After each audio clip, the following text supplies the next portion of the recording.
whatanua o lea le pungai ua e whaapea mai ai o whea lo wha maoni o lea lo wha e tau i le oti ta lo whaino manatu o lea wa e tui o lo whatu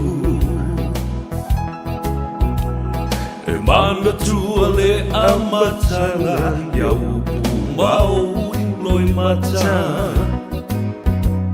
na e whai mai e le ai se unga o la ta mafutanga wa e lo nei le langa maua sui fo i o lo uanganga o nei mau mea na o mana o iai ua le lea uma i le ala ia le na pesela ia Sila maya ia i nei mea ua o whai o lalo i fole tunga mau o te tau atu ua o fo i mai ai umatu o si o uola fasia i tai whai tionga Ai mo oe o te le i whaafiti Sa o whai o mea sili sili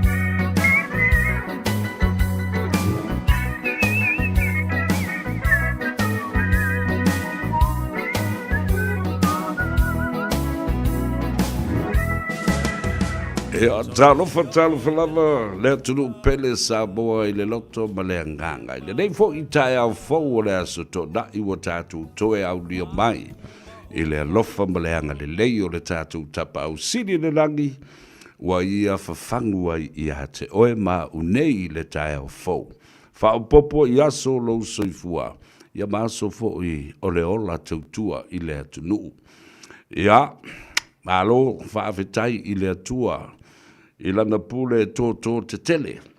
Ua wha manui ai le atunuu ma wha fo i le soifua lau le nei. Ua tātou toi penei ai ma lau lua fisile whai ma Samoa i tawhai fia le lalurangi. I le wha ua wino le tautua le siu fongo Samoa le Radio Samoa sa fulu lima I vatolu amo I Aukilani I New Zealand. I lona no whanga au tū I manukau South Auckland. Vi le tua ia na fa mdianga ua fa pale ai le lo le tato tunu ma unei fa fitai ai ilana me alofa o le ola ma le soifua o lo fatino ai o tato tiute ma fai valo filima tawalunga tuai le nava yaso ua tuana yatu I le nganga ifo faiva ma le tu taula o tiute ma faiva ma nei o Samoa ia sa whenga iai mai lea songa fua se io mai, I lea sforoi lea nanafi, ia lea watawa lunga iai o tō whaiva halo whirima. Ia a o le tai au nei, ia o la ua o, ia le tā whaonga fo I a le tō tele, o nisi fo I o lae ka ngungulu ama whaitau aso le whale. A o lea ua usu mai le a tau o savea. Ia, e whaasua le tātou lau lau, le polokalambe o se lia le lua se furu mon tupu tausanga o whaia pea. O le turi au pu le atunu o mata upu tātou te tango fia malotea. Ona e tāua tele. Mo le sile fia. Ma pui ai I tātou I a tātou whai unga e whai. E re tae tota le tātou polokalambe. O mata upu uma wa uma o na whai ei sa ili linga. Mau tutu, whapena foi, le analysis, the research. O su enga au ili da ia mawhai. ona matua manino le mata o le vai. Ma whapena fo i ona whaamara ma lama i le atunu se i oa i le tulu inga o le mata upu. Ona whaia lea e Samoa o ana whai unga le lei. Awa o le atunu ule nei, e whapena. O le atunu o tangata ata mamai. Ioi, pea o onga pelea o onga ai lava le whaatoa whala inga o le upu whaperitania fo le common sense. E lātou te ilo le bea o le fuafuanga te tau da whaatino. Wha o popo atu lola i ai. Ia mai manai motu ngā awha fo le sa ili ia mautu ai. Manino loa ma malama Samoa. Ona o fia lo lea. E whai fia lātou whai unga. Ina ia manuia i o lātou ai. Ai e fo la se mea fo le aku ai o pu ai petu ta ia i matia mai. Yonga mai fo le ia wala au mai ale a tau sa vea. Sone, te mkwa pelo kene au mea inga whai mai. Mai fo le kua i mai ale a tau ia mele anga isi au vaenga nga whai aku ia kou mo wha amatala atu ia te utau. Ta ua tele le mea le na o wha amatalanga masua suenga e ta ua e wha tupu ai. Ia manatu e le ngata le na o le na manatu e poto ai le whautanga o ina fo i e filitanga iai ia le whai unga e te whaia. So information is knowledge, and knowledge is the power to make fine decisions. E tā ua le na, ka kua kau ke whele ria i le ngana Peritania, a watu ma le tātou ngana Samoa. A o fo i lavala na si i le ngana. Ia ma e alo mamau ai a wai te fōa i upu e tau ai atu. Ia le mea ngai o iai. Sa o whawhetai le atua i le nawa i aso. Sa e te tama ia i mātou. O le sāwalinga ma le fōlaunga alo atunu. Sa e whaatafa i ni ao vale. Ma ua e whaamoe fo i le peau langa vale.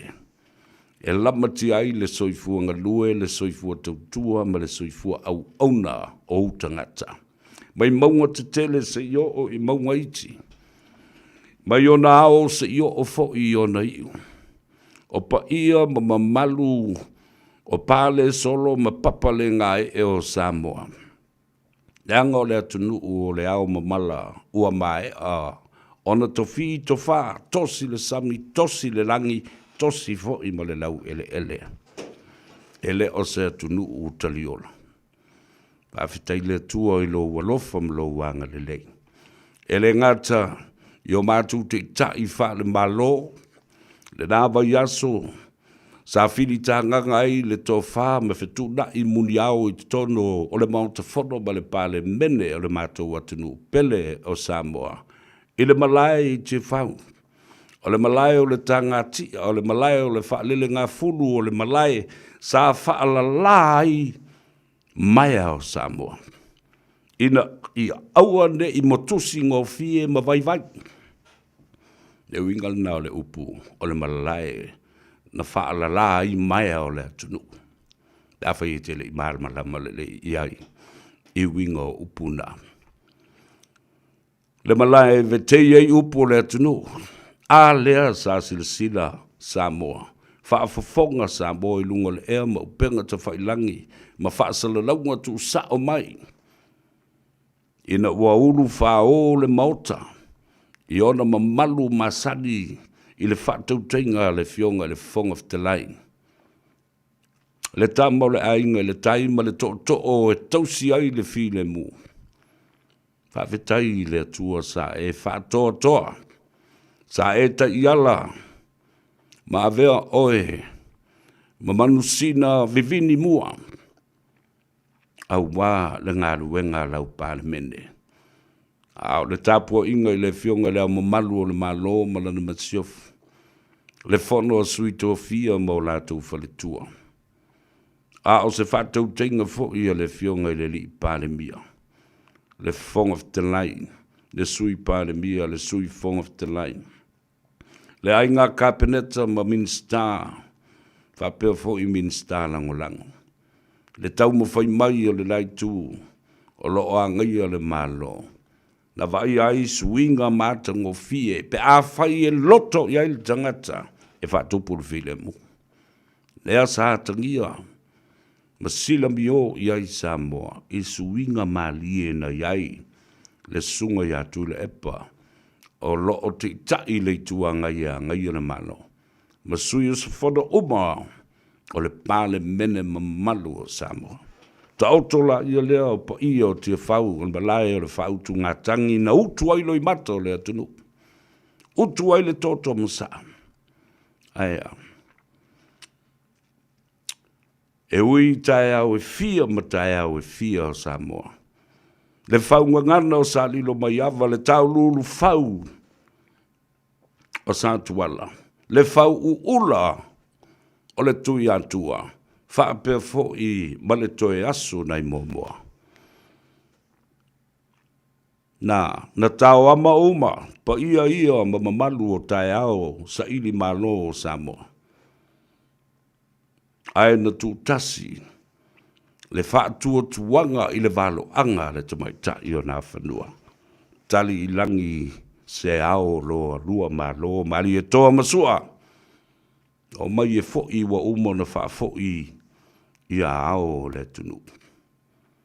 E hanga le me mātango fia. Ina ua tō le pule. Le mali e toa. Ai sunu i le ala fale. Ua taunu u le kalesia e whakasa. I malai mamaota o matani u whenga i maleta. Ai leo le launga a mango malua si u whanua whapena tu i langi mangnamulo unu ma le mamalu le whaasale anga. Ai ale tae au o surui ai fo i Samoa ma wha mautuina. Whamai na tō ai le pule. Ale ainga sa tuala e sunui. Le ala fale na ua taunu u le kalesia katoliko i malai ola mga afuanga. Ai ale tai au. Na tō ai le pule a nā whanua. Ai sunu i le ala fale. Ua taunu u le kalesia me tutisi. Ki ele pa ia. O fale u mautuangi angi. Ne launga e tausi masiva ai. Futi ma awa pa au ma le mamalu le fale manono ma le ainga le tai. Tai au ta ua na. Ai ale tai au lau e kalesi alu su e mai. E tai au na tō ai le pule i sa lu polu. Ai sunu i le ala fale. Ua taunu u le kalesia. E kalesia Jesu Keriso lau pa ia o asu ngatai. I fatu tolo mapili o ua niniva mapuni a lava e tausi le launga. Sa le upolu ma le fale tui sama. Oka o kai, pule mangafa, ma lo fai le faiva. Awhitai le tua. Wa tātou whilo a i le nei fo i tai. Au ta otola ia lea. I puna o au, ma le maunga o mauna loa. Whapea fo i tauru uru o matangi. O pa ia sautua fafafa nao Samoa. Pa ia whale malo. Pa ia whaaleanga nuu. Ai maise. O mamalu whaale tua i le ainga sa le vi. Na ite ai malama. Maali whanua lalo e suruia Samoa. Ona ole moli mauola. I le taulanga na osi e le li i whaolo Jesu Keriso. Ia le na. Tai au le nao le kalesia Jesu Keriso lau po io aso ngatai. Nai sa le upolu. Ni niva mapuni a lava a whapea foi whatu tolo o mapili o ua. Whatalofa i le whafonga tapua i mai a te mam tina mātutua o le tunu. Tu asina sina i maota malawa. Whale o tangata mātutua. Whapea nā foi i to tonu o maota ngase. Alo le soifo manuia. Whawhitai le tua. I au tau tālu sanga o lo o momoli i luma o le tua. Au tau taulanga o lo o tau wola e osi mo isi. Whawhitai te talo. Whawhitai whanono manu. a fetai fo'i i le pa'i mai o au tau whaamrianga. I le ngata i le pulenga ma le au whainga luenga a le Radio Samoa. Ia ai whapena fo'i alo matama whanau uma le atunu i so se tafa o le lulangi. I o lātou whaiva alo whilima ma whaiva manaia. Ia, alo mai, o leo masua le tātou laulau, wa avamua le tua le neitai au fōu. Tapa se ipu tau mafa se ava. Wa mori fo ipu le tai au. Te tangwa oe lingi pio la ki whakika ia mai fo ile le tau whare. Lau ava lea le tua. Ta vitai loa lofa me lo wanga le lei. O lea fo i wa su mai lei ataua. E whai po le alana whale eitu leo le atai le aso le lei. Ia, tātou. Ia, panui ari. Ia, o le mua ma le whasangi le nā ma le whapolo le tātou matai le langi le nei tai ao. Ia, tātou o si tau langa ai ma whaafiteia. Tele mea tā ua ma le mata ngofie na tutupu i le nāwa i aso e li teitei uma. Ona o le uti o taimi a le mea tā ua. Ia, tofua le aso ia ma le mata upu tā ua tātou te tā ngofia ma whapena fo'i ona malama lama ma maua i ai se whingalo. Ia ma le tō whā le atunu. Tātou se e maile i lunga le tātou api o fōlinga. Facebook page o le Radio Samoa. Tālo whātu, malo le soifu manuia. Ia te utou o uso matua whawhine. O wō ma pa anga i aso uma. I tāwhai fi o le lalulangi. O le au pala lau vale ma le au whai upu māsoa. Wawhai au mai whakasi a ka manga e le keimia kasi.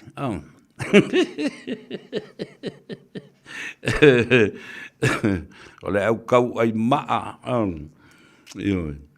Ia ma le au whai upu leanga. Ia e le whai. Au te le tau fia au tau le mea lena. Ma e le o so utiu te fo i le tau whaton tonu fo lau o lau whaiva ma lau ngutu ma lau ngangana. E le mea lena e pule ioi. E whai la vai oi. Tu sa foi pe tate le fe va ai pe o te va ai atu al night sila mai. Ma u fai tau atu iau ko meni ma u mena e te palau vale mai ai. E la fainda. Na o oe lava ma le sila fanga le tua e te lo le lei. Si au amio. Ai au ngā foi. Lau tustusinga ma u manatu e faali. O te matua mala malama le lei ai lo va va. Ma lou tu ai ngā whale tangata e te tupunga mai ai. A o le asa si o manga sa e soifua mai ai. A o whea fo i se whaasino manga. A wai loa i lau ngangana e loa i lau tala o lau tala noa o lau tustusi ma o manatu whaalia. E te whiu lai alo. Na o oe e te feel guilty lava oe with your own guilty conscience. Because you know yourself. And I have absolutely sized you up and also sort of turn you over and know exactly your personality and who you are by the words that you use. Ia whatalo whatu ia tavu I pine, malo le soifo manuia, le uso ia tausili tuai malo, whawhetai le mafuta mai, ulu lau pau, talo whalava, Jane vainga au, o palolo whiao, talo whalava malo le soifo manuia, I latou ia le ua mua mea lunga fo I le tātou porkalame le neitao. Au te whaia tula o le vave, o le roto titi lua se lau mon tupu I lunga le Facebook page, au le tātou YouTube channel ua tūla lata I le whāse lau monu tupu tangata. Sina leo, alo lava le soifua manuia, seo tua fine ia Fuatino Iosefa, ia whapea whole te mai tai o Erolini, ia ma le tātou ta māmatua, ia masoe tāuli Iosefa, ka mui moe lo manuia seo tātou ta māmatua, ia ma lo tātou ainga, o le sa ole na o le tātou ainga. I lo tātou tino ia sau tanuvasa tālo whalava, tonga, Luisa tanuvasa, alo le soifo manuia, whaftai le mafuta mai, o Perisa, talofa Perisa, good morning from Sydney, Australia. Yeah, to all our friends and families in Sydney, talofa atu le atou o Sevea, leo lua ia li I se Yuli, pese tāta ma le langi so alo muli talo. Le atua manu olo, Al Harrington tu manu vau levea, pa talofa atu ia Perisa, ma Sydney, to tele o tātou ainga, o salu matangitau, talofa lava, ia, whamai ua umalefonga le pale mengi a ngafi. Ai sau foi koe whai aku I ala ki kee, ma le kau wha leanga I le pale mia ma le whainga malo.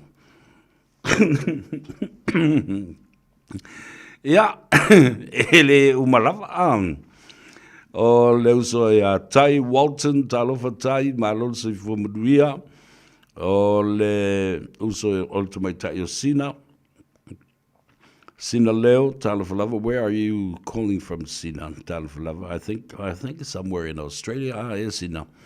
O Fafo Penny, Talafalava Fafo, ya, Fapefo, ya, le fionga ya loli se manu fangai, Talafalava, ma lole se fumuia, after ya le mafuto. My two faltato proclame. Please share our program and smash the like button.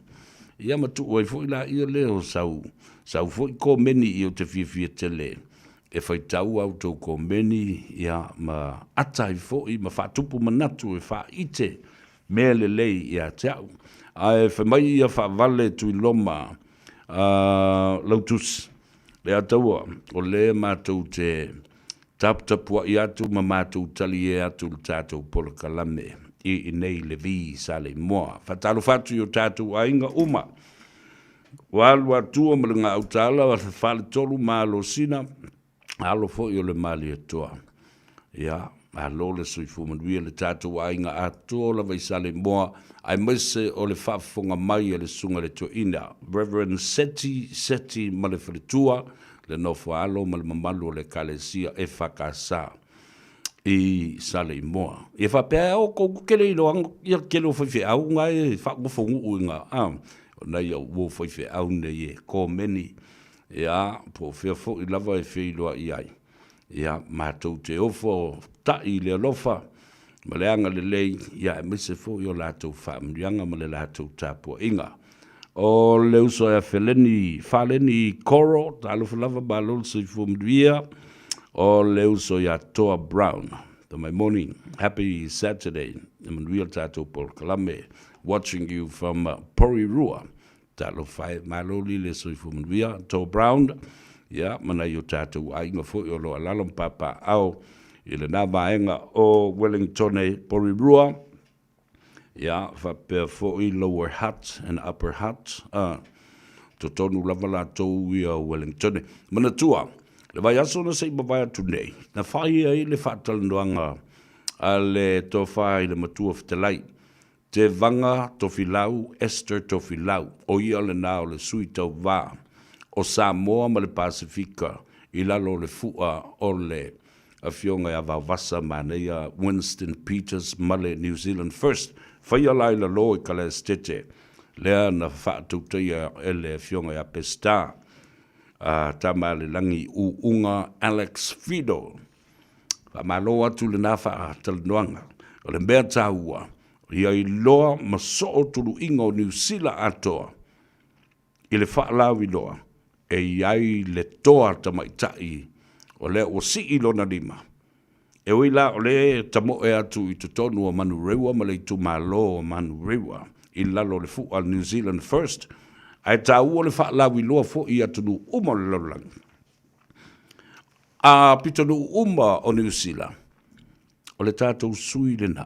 E ave I eilau e kisi o le party vote.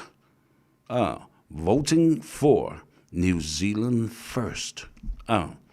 Party vote, please give it for New Zealand First. Ya, wafta yatu ulu lau pau, ya, longo tuai o tātou ainga umalava, kala estete, po whea lava te iai, tō usa o lava iai ina, lau e kisi I le pātiwa e whiriwhiria, wai whafonga mai le matau tio. o anava tau ai mai se fo ile manifesto le ua whaatamo e mai. Ma fafola mai e Winston Peters. O le asa sa pea le ma vainga na whaia i le tama o vavasa manaia. Ele ainga sale murianga. O manuia, o mea le lei uma, o whaiva e manuia ai le tu malo male. E sa saa uma ia sale murianga. E o mai i le tae le nei. O lo tausia pea le nā ma vainga. Ioe. O lani ngalo ia te oe. You know, when you're voting for the political party, give your party vote to Winston Peters and also the New Zealand First. O tō whafonga i se tasi le nā o whaamurianga leo wa. Fola mai i Winston Peters, pe a whai e sui palemia, pe palemia foi. I lesi whai ngā pālota le la sofitu o le masino November. Whai mai ia, ua tele na whaata mala whai ngā mālo ma papaya inga i lea taimi, e o lava i le leipa. The National, you know, tele na whaata mala i ta ngata mātutua. Ao ta ngata mātutua nei sa lātou ina ma whaavae, ma tele lo lātou sao. Na alu i le whaavae ina, o le ati na e o le te mao a inga o New Zealand. Le wa mata o le tātou whaatala le, ma le amana ia. Whamai a Winston Peters, le ai, o te tula i mai le New Zealand First, o te ave le whaamua. Ina ia manuia, ma ia le lei benefiti ma pensiona e maua e tangata mātutua ama tātou le ono sfulu tausanga se i tauru se lau tausanga. What a beautiful manifesto. Au fia ai tangata uma mātutua sa whaile lātou sao, ngā lulu e puno wai. Ioi, e whao i le lo, le uru ai tū, i lunga le tūlai, uma le no o tūlou whaafonga, o whaapertania, heads down and bums up. I totonua, factories, manufacturers, whato anga New Zealand. O lafu manu o le atunu. O whale whainga luenga ele lea. You know, working conditions were so poor. Alale mena whai. O nai ta maa, matina mātutua nei sa suru o lato ulu. O le ale ngā luenga sa amaua.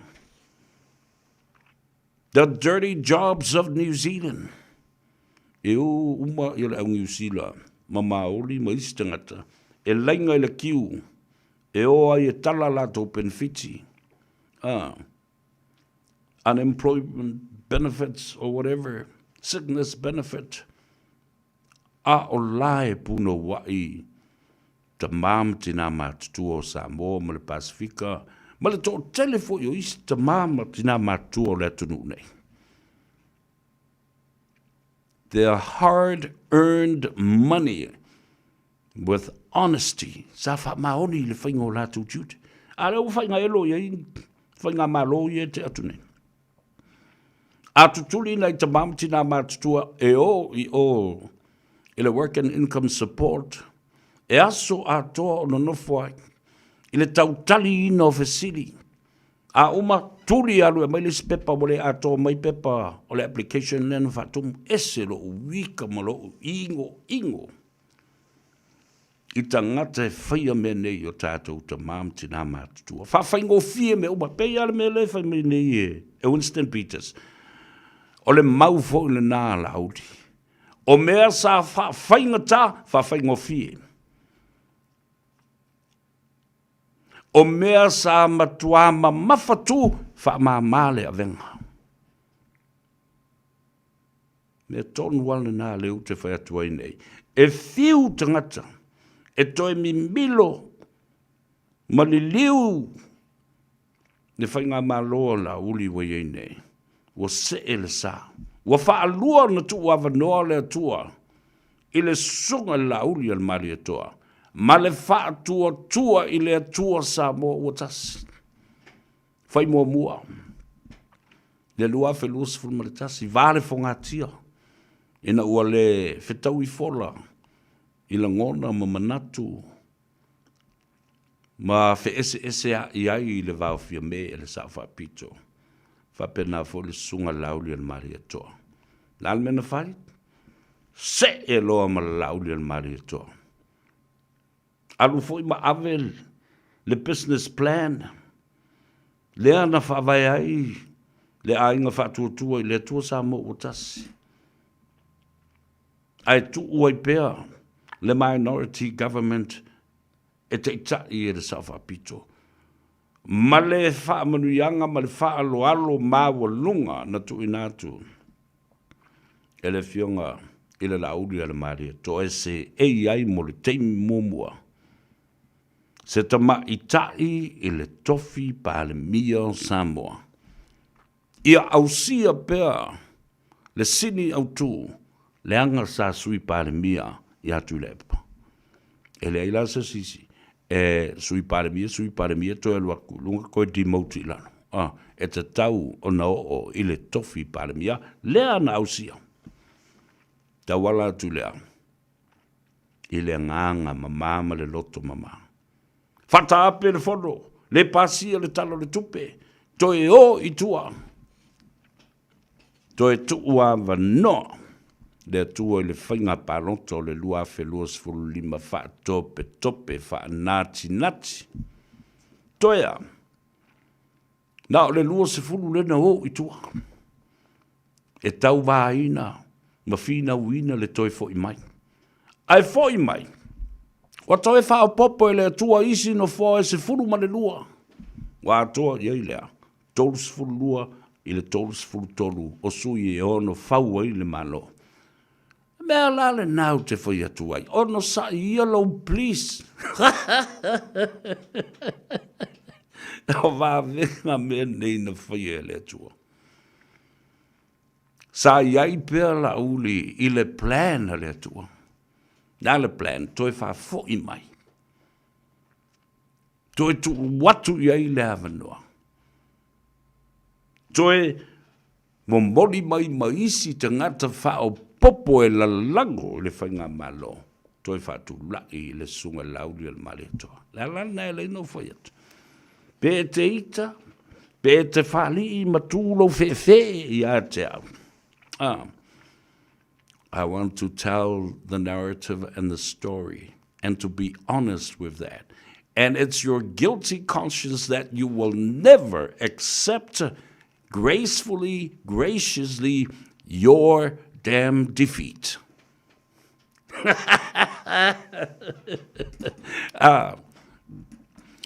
Ai le malmalam mal fasambo pomu ku el fa perkangi a u mal perkai ke le malmalam foi al wakul ka ko ngana.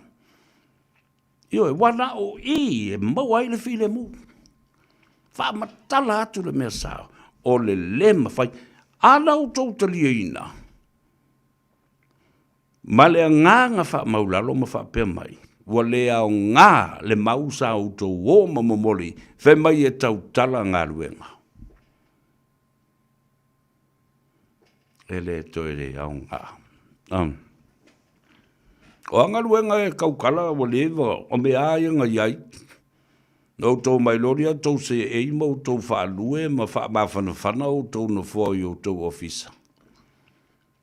A whai atu e o I tua e wawa ai I atina e ma whaatoanga ma tala noa I tangata ma le pulenga ma malu a whai pule ma whai au tau whaalawi lo e whai mai a walava ma koe ngā le wenga ngā whai. Walava ma ko koe ngei oki ngā li pinge ngā whai. Le ata e a Jane vai ngā walo e aka mai fo ia fuatino ia. O le lua kau whaadiliri I ngai ko I ngore lai tu. Palolo, palolo se fua manuia. Watching you from Wellington, Churton Park. Talo whaelo whatu I o tātou ainga malawa le lau mua I Wellington. Ia, onina, ilo, likisone. Watching you from Melbourne, Lea Taua.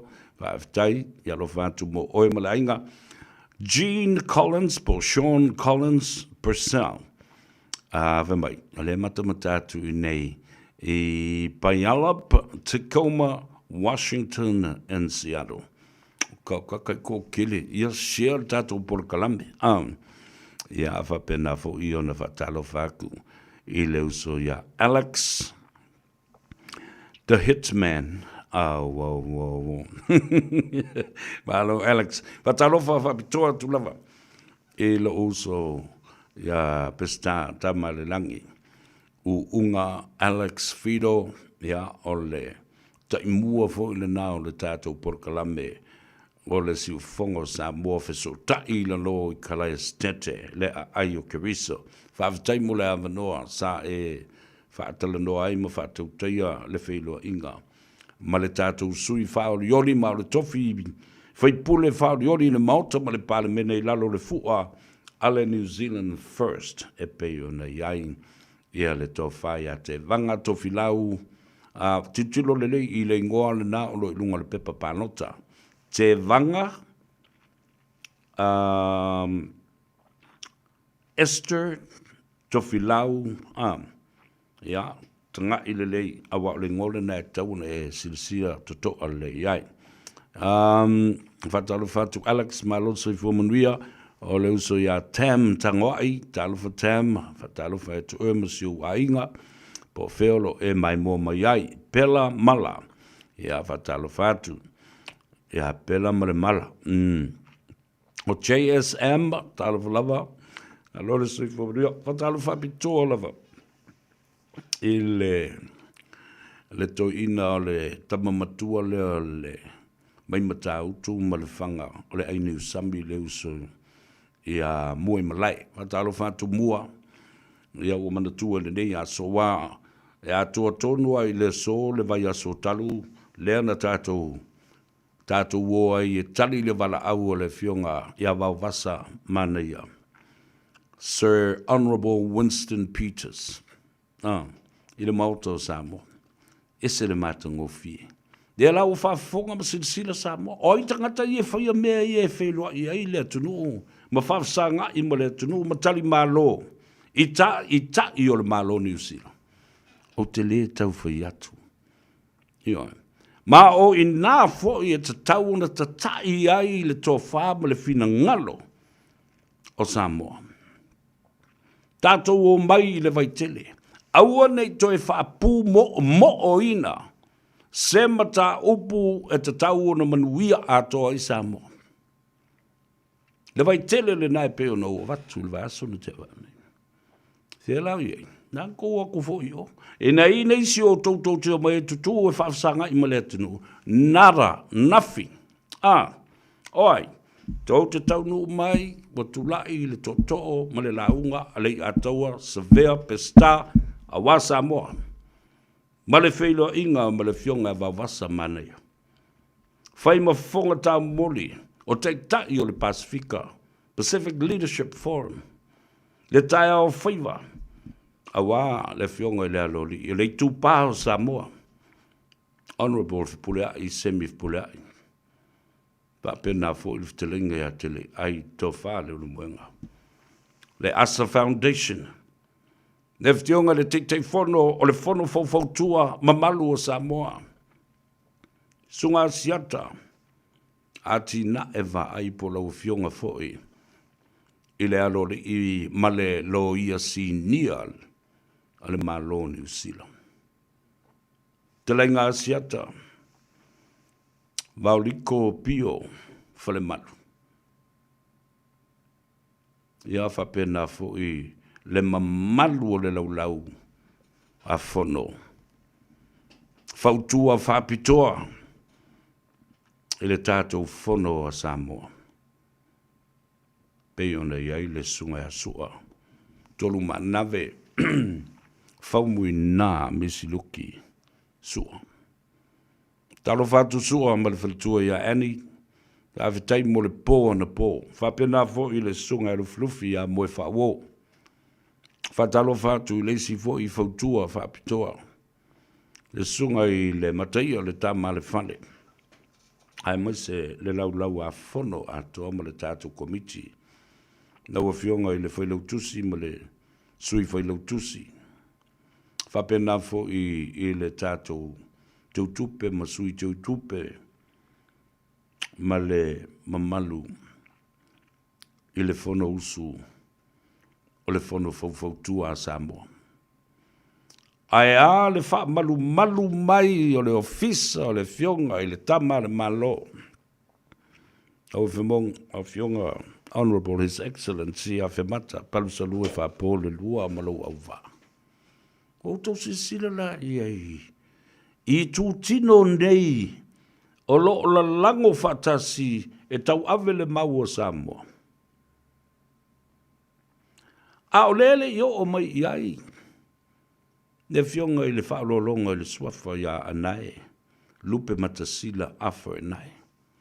Ma nei i o le whilo inga i le vai asu na si ma vai atu nei. Na o matua whaatalofa i le sunga ia anai. Ma whai le matala o le o mai i lunga o le polkalame ali ataua. Te aku polkalame la wuri inga e o kukamuri muri alua. I le ia masisi o toi whaatutu ina se mewa lea sisi o la wuri. Ina langa fo i ese.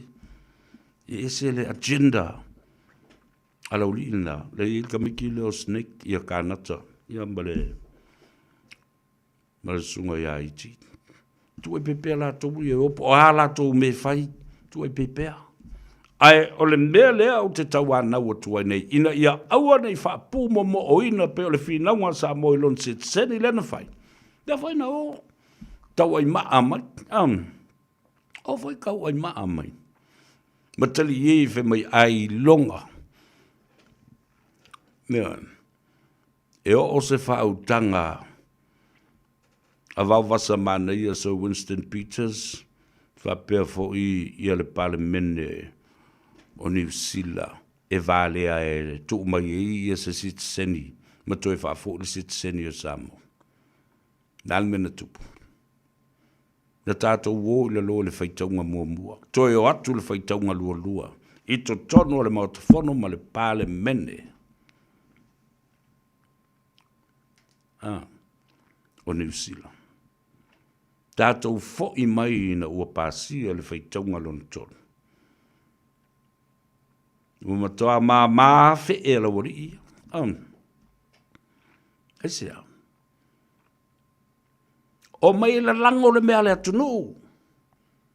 Le tau mawhainga le atunu. Aua tau te o e whaapu mo. Se tangata e tō tasi masana whinaunga. Awa le umana o whai atu. Au tō wawa ai.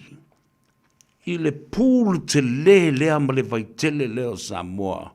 E tu watu o lātou tau au. Tu watu ma whauwhaunga. O lātou tino malangona e sāwa vali whatasi ai. E momoli le sā vali e Samoa pe a whai o le mea leo le whina uai.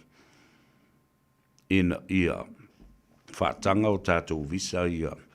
E tai toru masina e free le visa. Le toi whaioni e tātou application se mea le lei. But, e ai tua patatua, ma ia inga mani au lape ta tau o na whata oto, ina ia mali nia i New Zealand. Ne whainga malo New Zealand. Awa, e mai mau le tātou whinaunga.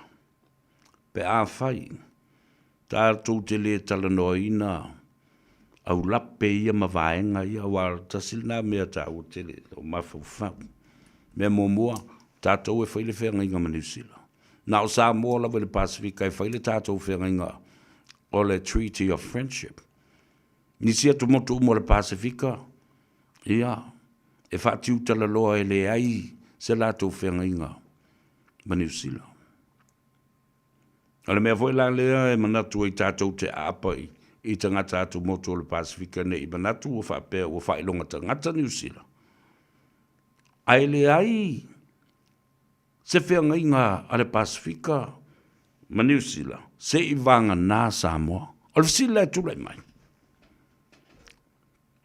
I le matau pole se tseni lea na whatinu nei. O le sit seni patino i a Samoa, ere i a apa foi la Samoa i nisi tangata ese o le Pasifika, ma nisi tangata e o mai a saini le mele. Na o Samoa malana whinaunga, ai whangalo i le tuitui, o tu si sila i le tō wha mamori e le tua. Wale o inista ngata tatou o sa o lava i te tai ma whaurulunga o vaenga whau whai tono mota. Ioi, ia na tatou o sengo mai a nganga o tangata nei. Ina ia o mai e lango mai lo tatou wha moe. We have to give to take somebody. We have to support in order to receive support. O tō wawa ai I tātou whinaunga. Our verbal submissions were way beyond the expectation. Tātou tāro sanga, whaleo, tātou tāro sanga tustusia. Our verbal and also our written submissions were the government of New Zealand, Parliament, were in awe because they were taken by surprise. The power of the people, by the people, for the people of Samoa. Na tātou mana o mia ila ia leo te tai I o vaenga whauwhai. Na tātou apa I a wawasa mana ia male New Zealand first. Ai ula tangata I mai elewa lea wawasa. Ai popoto I o tangata I no e momoli le sāwali a wawasa. Matua I ene wawasa, ma whaamimita wawasa, si I wawasa I le maa salafa. O oe o le matai Samoa, tala le ngafa. O le aloli. O le ngafa le tupu. Umana whaamara malama. Ya wawasa whai mai. Al, can you email that? Can you email that to me to remind me how important my matai title is in Samoa? Awa foi o nganga makai. Oh. Tai o le tunu ule nei popoto tele. Io e aisi whaata mali I ai pamu whaafale o polo. Ia lau tau sila fia le bea o iai. E whaololo ma au. E mili mili. E sapo sapo. E fusi ma opo mai. Mea la matai popoto. O whale o polo e masani upo le tunu nei ma oe mo moli di se tofa. E tia I ni whale tonu mani winga. E whaasua tūlia ai se langona. Ai o ilano. E whaolo ma au a o upu e momori ai le mea. Toi alo loo mai le langi. Mai whai atu a ia timu nei timu loa lava.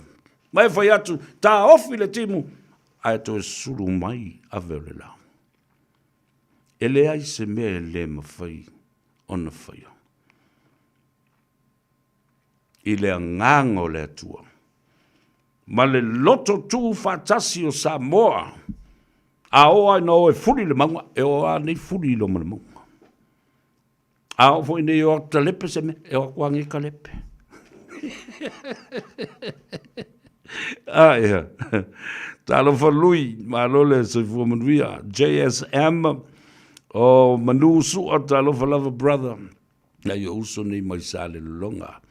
Ia so I fua fo isi o lātou. Ta māsu a whangai male. Ia male whale tua. Tangata poutu toa leo le ngā ruenga. E le whale fia male whale sa la whai. Ia whapena fo I le sunga le papali I. Tō masi e uolo o. So I fua mai pēr ma. Ma ana atina e te tele o lo whaia. I te tonu o le tātou wafio anga. I sale longa ma wha sale anga mua. O whalonga longo atu. O a matau na toi anga I le whinaunga a le whaipule o wha sale anga mua. E winga I ele fo I ele na vevesi e nei sale longa matulepa. Nala me whai. Ale no to fa fonga I la fina unga le na fai tu nei vai aso ma lava yaso e winga le matau pule o le LTRA luafe ma le valu. Land transformation or land transference registration luafe ma le valu. Ilea I le tele o ai tālafu nei ai. Ale i tia pipi le malo Samoa. Wale mawhaina tutongi. Au mai e loa ma le manatu ma le malama o le whare tupe o ati na e o Asia. Mangi fosi whangua e mai se. E mai se o kou whangua e whaaleanga nuu ma whanua tau Samoa. Se i fatu atu matusi ai se tula whono lea le sponsor. Ele Asian Development Bank. La la me tau te la lafi ai. E tau te leo mai e tali mai le mele. Ana tau te loa matua sa o a ato le lei a tau sa vele mafuanga na la yuna whaile tula whono le na. Le LTRA lua afe ma le valu le na. E te tau na whaasolo muri ma lata mai le au sa le longa ele me e velo ma apilitia mai e ma ia ta whea tu iau au o le tai. O whai ne o le lopo lan me la whai. La uatu whanua o le malu o le atunu. Mingi atu whanua I leilo loa atu whanua I whai ai a wala whaasori tu la whono ma whaala tua I le toe vai ina subdivide and then sublease the land of the people that were given to the government in those days. Fast food dosa. No va fonga ile. E whiwa la e nā tia le tupua lea. Ma le tama I moa lea ua whaapulou. I le TANOA AVA. A lea ua whaasua le TANOA. E io mai la vole mea. Awha mai. Ole oinkana ma le tangi mai e le mele pua. E ua mai na. E tangi mai ma le tama I moa. Vatalo fatu tina ya telesia. Telesia le tangata milione le wo ia nei mai nai whangapurua. Maua I le mele koko le wa sau mai Samoa sau wa umana tu I mavili. Na e sau tono meo tamai pepa fo I wha puna la lau ki poki se saa le vai mana ia vevela tongi ia pea lai whailau kofe. Ma lau tea bags fo le. Ja, if you manga ola is a coffee. Is a coco. Wa tasi le na. Oloa Samoa leo le a mata o na malusia leo mai whawhana. Wala au le il tina ya telesia I sau pepa coco.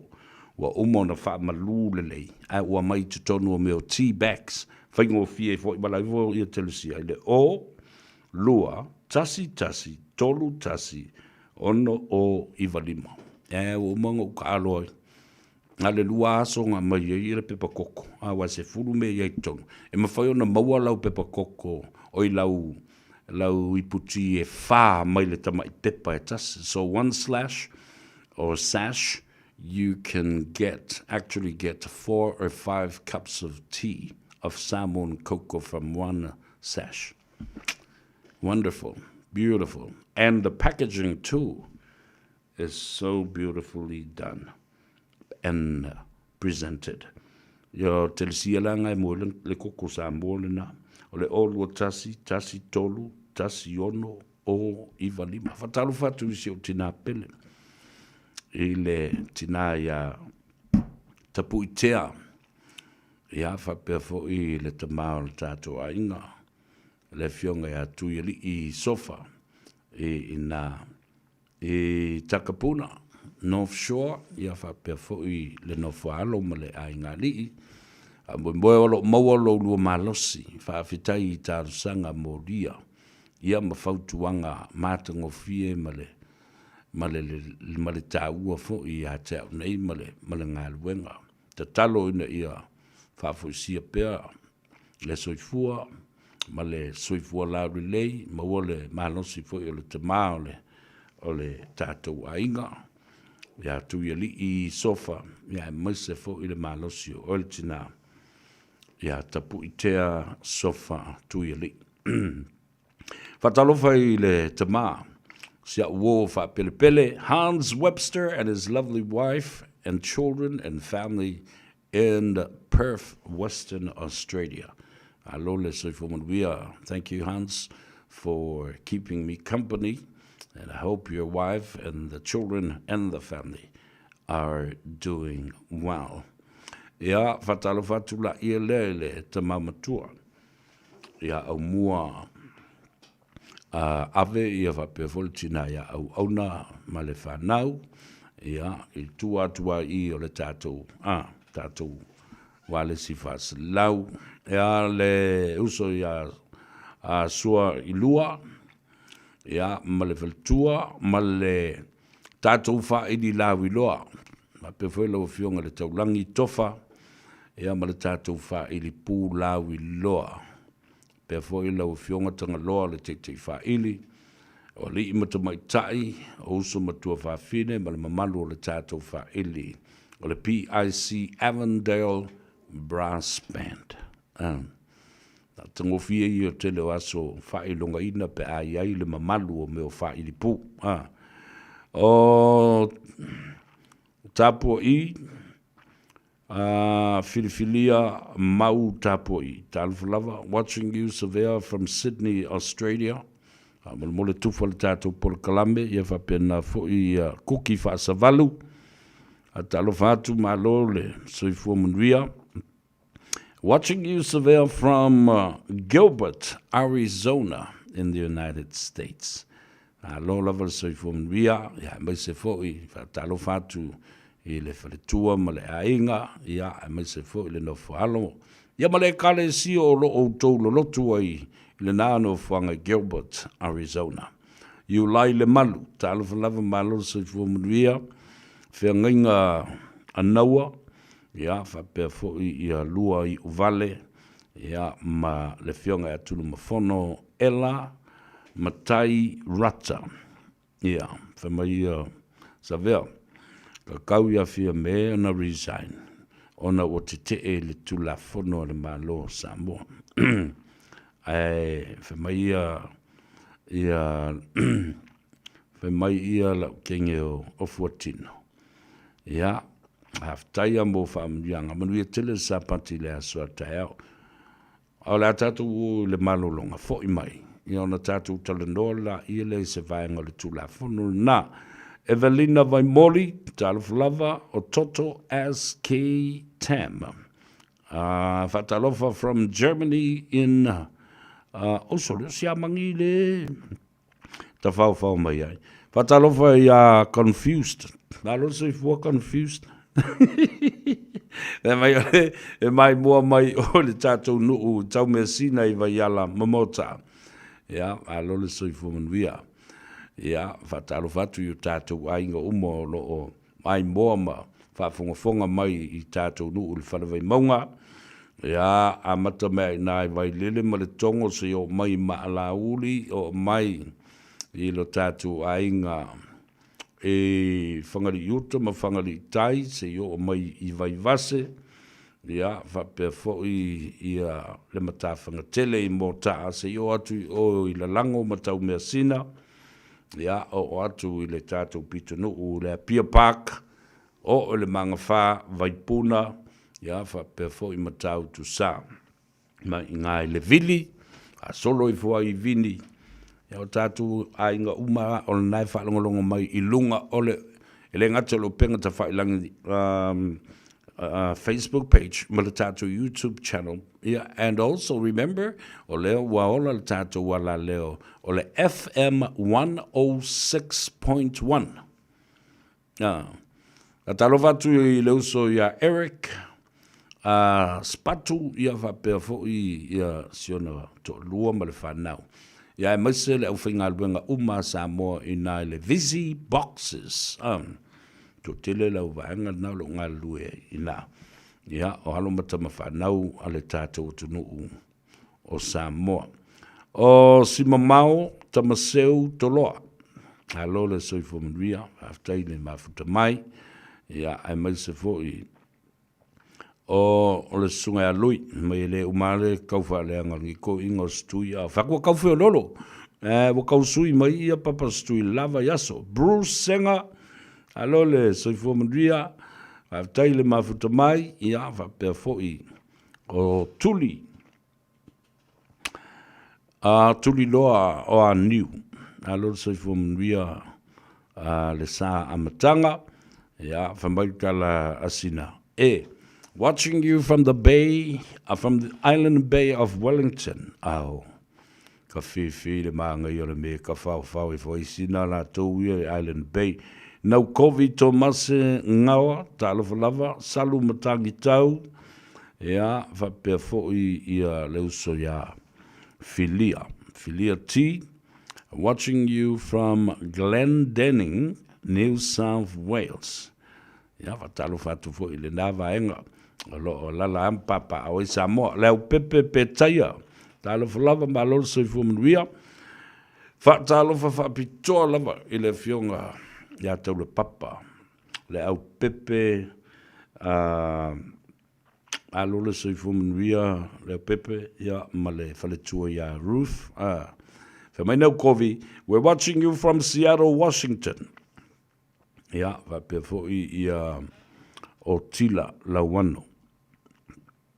Talo fatu zato polkalame Elisala ya vapefo i ma Napoleone ma fa woitalo fa. Ma lo lava se fu mria e lau afionga loi makuisa ya Napoleone mafufau pe foi ia le tua fine ya so alo faiu ya le tamaitai o faleceu ya me se foi ia le tamaitai o hana malefanau ya o Hans auto umalava le uso ya se eti ya fa pe foi le li o vadwanga tatal fatu tato por kalame aloi tautali mafufau malolo ngā rurue ai mase fo i o tātou ainga umalava i nai Napier ma Hastings o lo iai i le sunga le ni epikopo ya Bishop Lokeni lolovai so alo le tele ya whamarui atu ri aloi ya i ngā ruenga matiu te fo i saunga le mu i la ngā ruenga lo whenga iai, i voi se teimi e te liu mai iai i au kilani nei, ia, tu maupea, reanga le leio le tua, ma malutia le soifua wheta aloloa i lunga o ala tele. Whatalo whatu ia tā vita lamus tele, lo lava le soifua muruia, whaftai, o lea tātou o i le malolonga. Fo i mai, ia ona tātou se e lo lea, i nisi o mea sa tupu i le mauta fono ma le pale mene.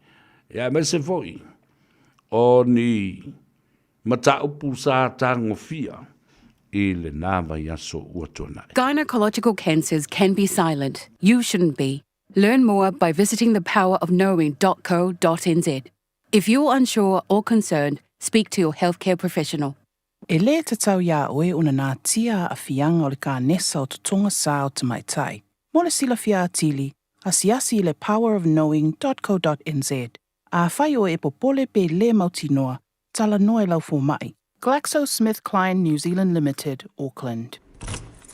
Ua taunu umailo reta I le fale, I le te au le tasi I le vaveau. No leka, o fia sa e iai.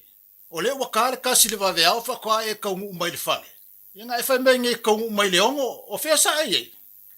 Sa uia le whale mai malo uso, e ke loa fo e cancer skenge ai lewa e mai fo I. Ngā ko vili wha koru aku, mai sanga le kari ai lau California. Si e kilo nge fo I mi skol nga e vili mai lea. Ia o lau o momoe mōli mangawa si au whangau. Ia o le fo e le ingi lancho kamaiki. So le, o le kasi le lua le kolu lau pepelo. O koe o mi fo iau masingi wha mau kupe. Wha mole, ioe, wha maangalo mai au, ua o manga mia safsasoangi. Ua mawai ni maasina, sa ili e Loretta sifsosoani I le mapu mai services. Ua amatau na whaasol manuia le ainga o Loretta. Ma lo lava Loretta, o waia le swinga le lei o si o tātou ainga. Whaaftai mo whaataunga, ma le tongina o a tātou pili. Wha vetai mo le fsasoani mai a mapu mai a, ma le alofa o le atua, ua o maua le fsasoani e fafoa I lo whaafita auli, o le taalo I masini poka. Veli le mapu mai a, o valu salau lua tase lua lua, o valu salau lua tase lua lua. I love you, husband. O mo mia ni ngaluenga fai ilo fali. O le living space o lau company if so soani ilu fale leo maota malawa. Ama na umia se papui pui, carport, canopy, be fa folo heat pump, fai sau dick, fa ka peta lo fale. Fab so ta imai ile living space. Fai a 4 quotes, maul if so soani ile finance, ele aise deposit. Vili mai loa le living space, ile o valu selau, lima faono, fa valu fa. O valu selau, lima faono, fa valu fa.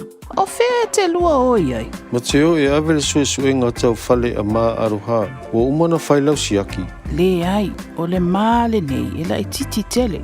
E le au toi wha pēnā mā, wa pa u I lalo le tausanga I le 5 o oi le nā, ma oi fo I pā. O le tau sanga a mata mo le suisuenga o le kānesa o le tau whale o leo ua 5 E 5 pe 5 loa o tau sanga o na la fo ato loa lea o mea whai fua hai lau suisuenga. E tai lua tau sanga mawhai, se I atoa lau 5 tau sanga. Wha mole mole, whai moi mātou. O le a lafo mai I le meli. Radio Samoa, tasi mai batolu. Radio Samoa. Tasi mai batolu.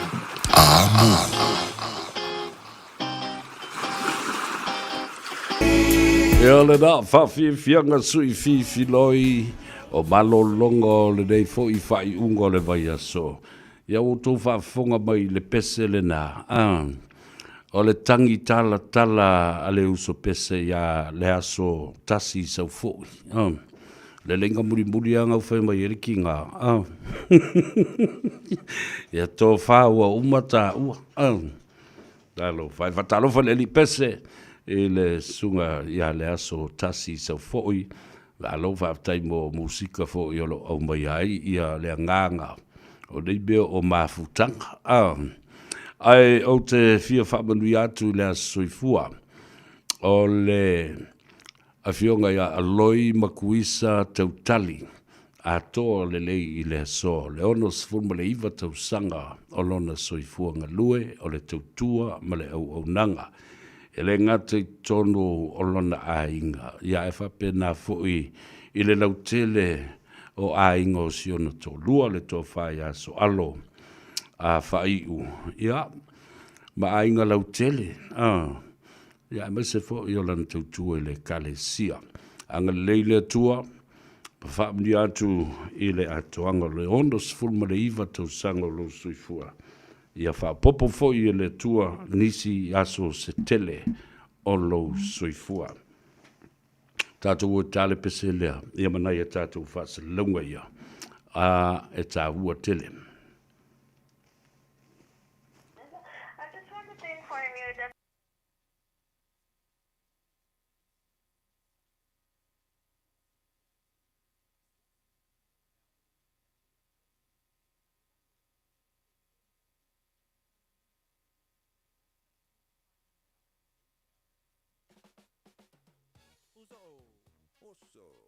Sure.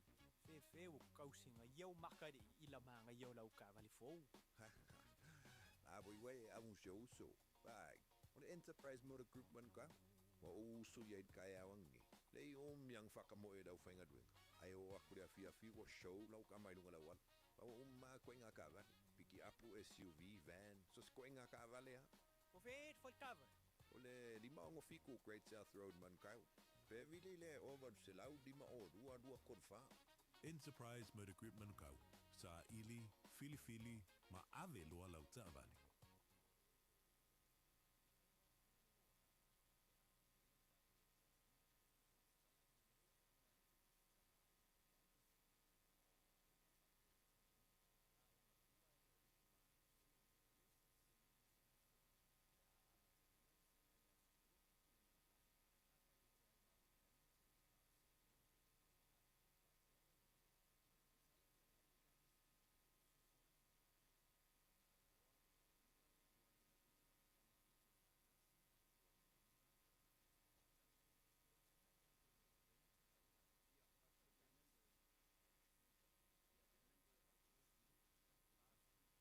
Hey, where you two off to?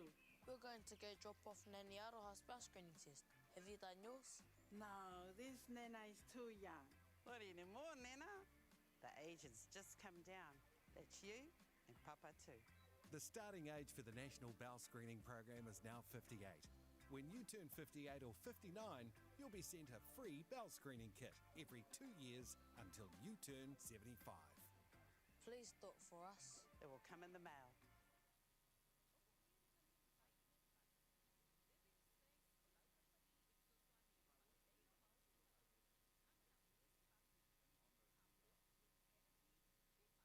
Heat pump, faisau dik, whakapeta lau whale, whapsota I mai I le living space. Via 4 quotes, maula fsosoani I le finance, e le aise deposit. Vili mai loa le living space, I le ovalu selau, 5 whaono, whavalu wha. Ovalu selau, 5 whaono, whavalu wha. Te alofa Samoa, o Mr. Cowboy le nei. Whaafafonga ma mai mo mai pea I le Radio Samoa. Yeehaw!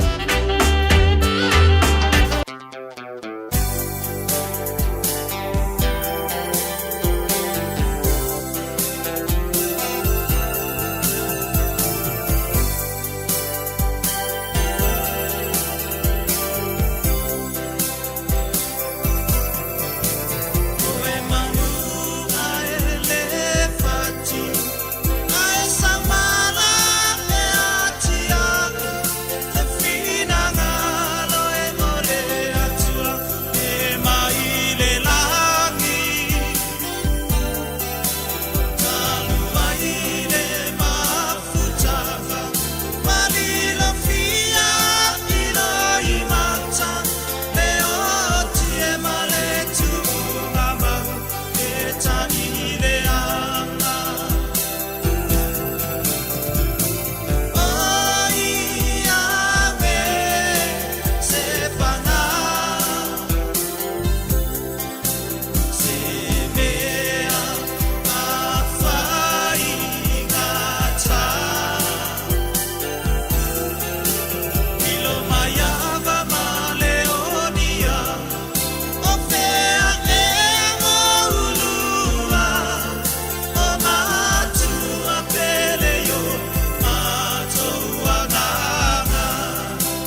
Mole toy of anga.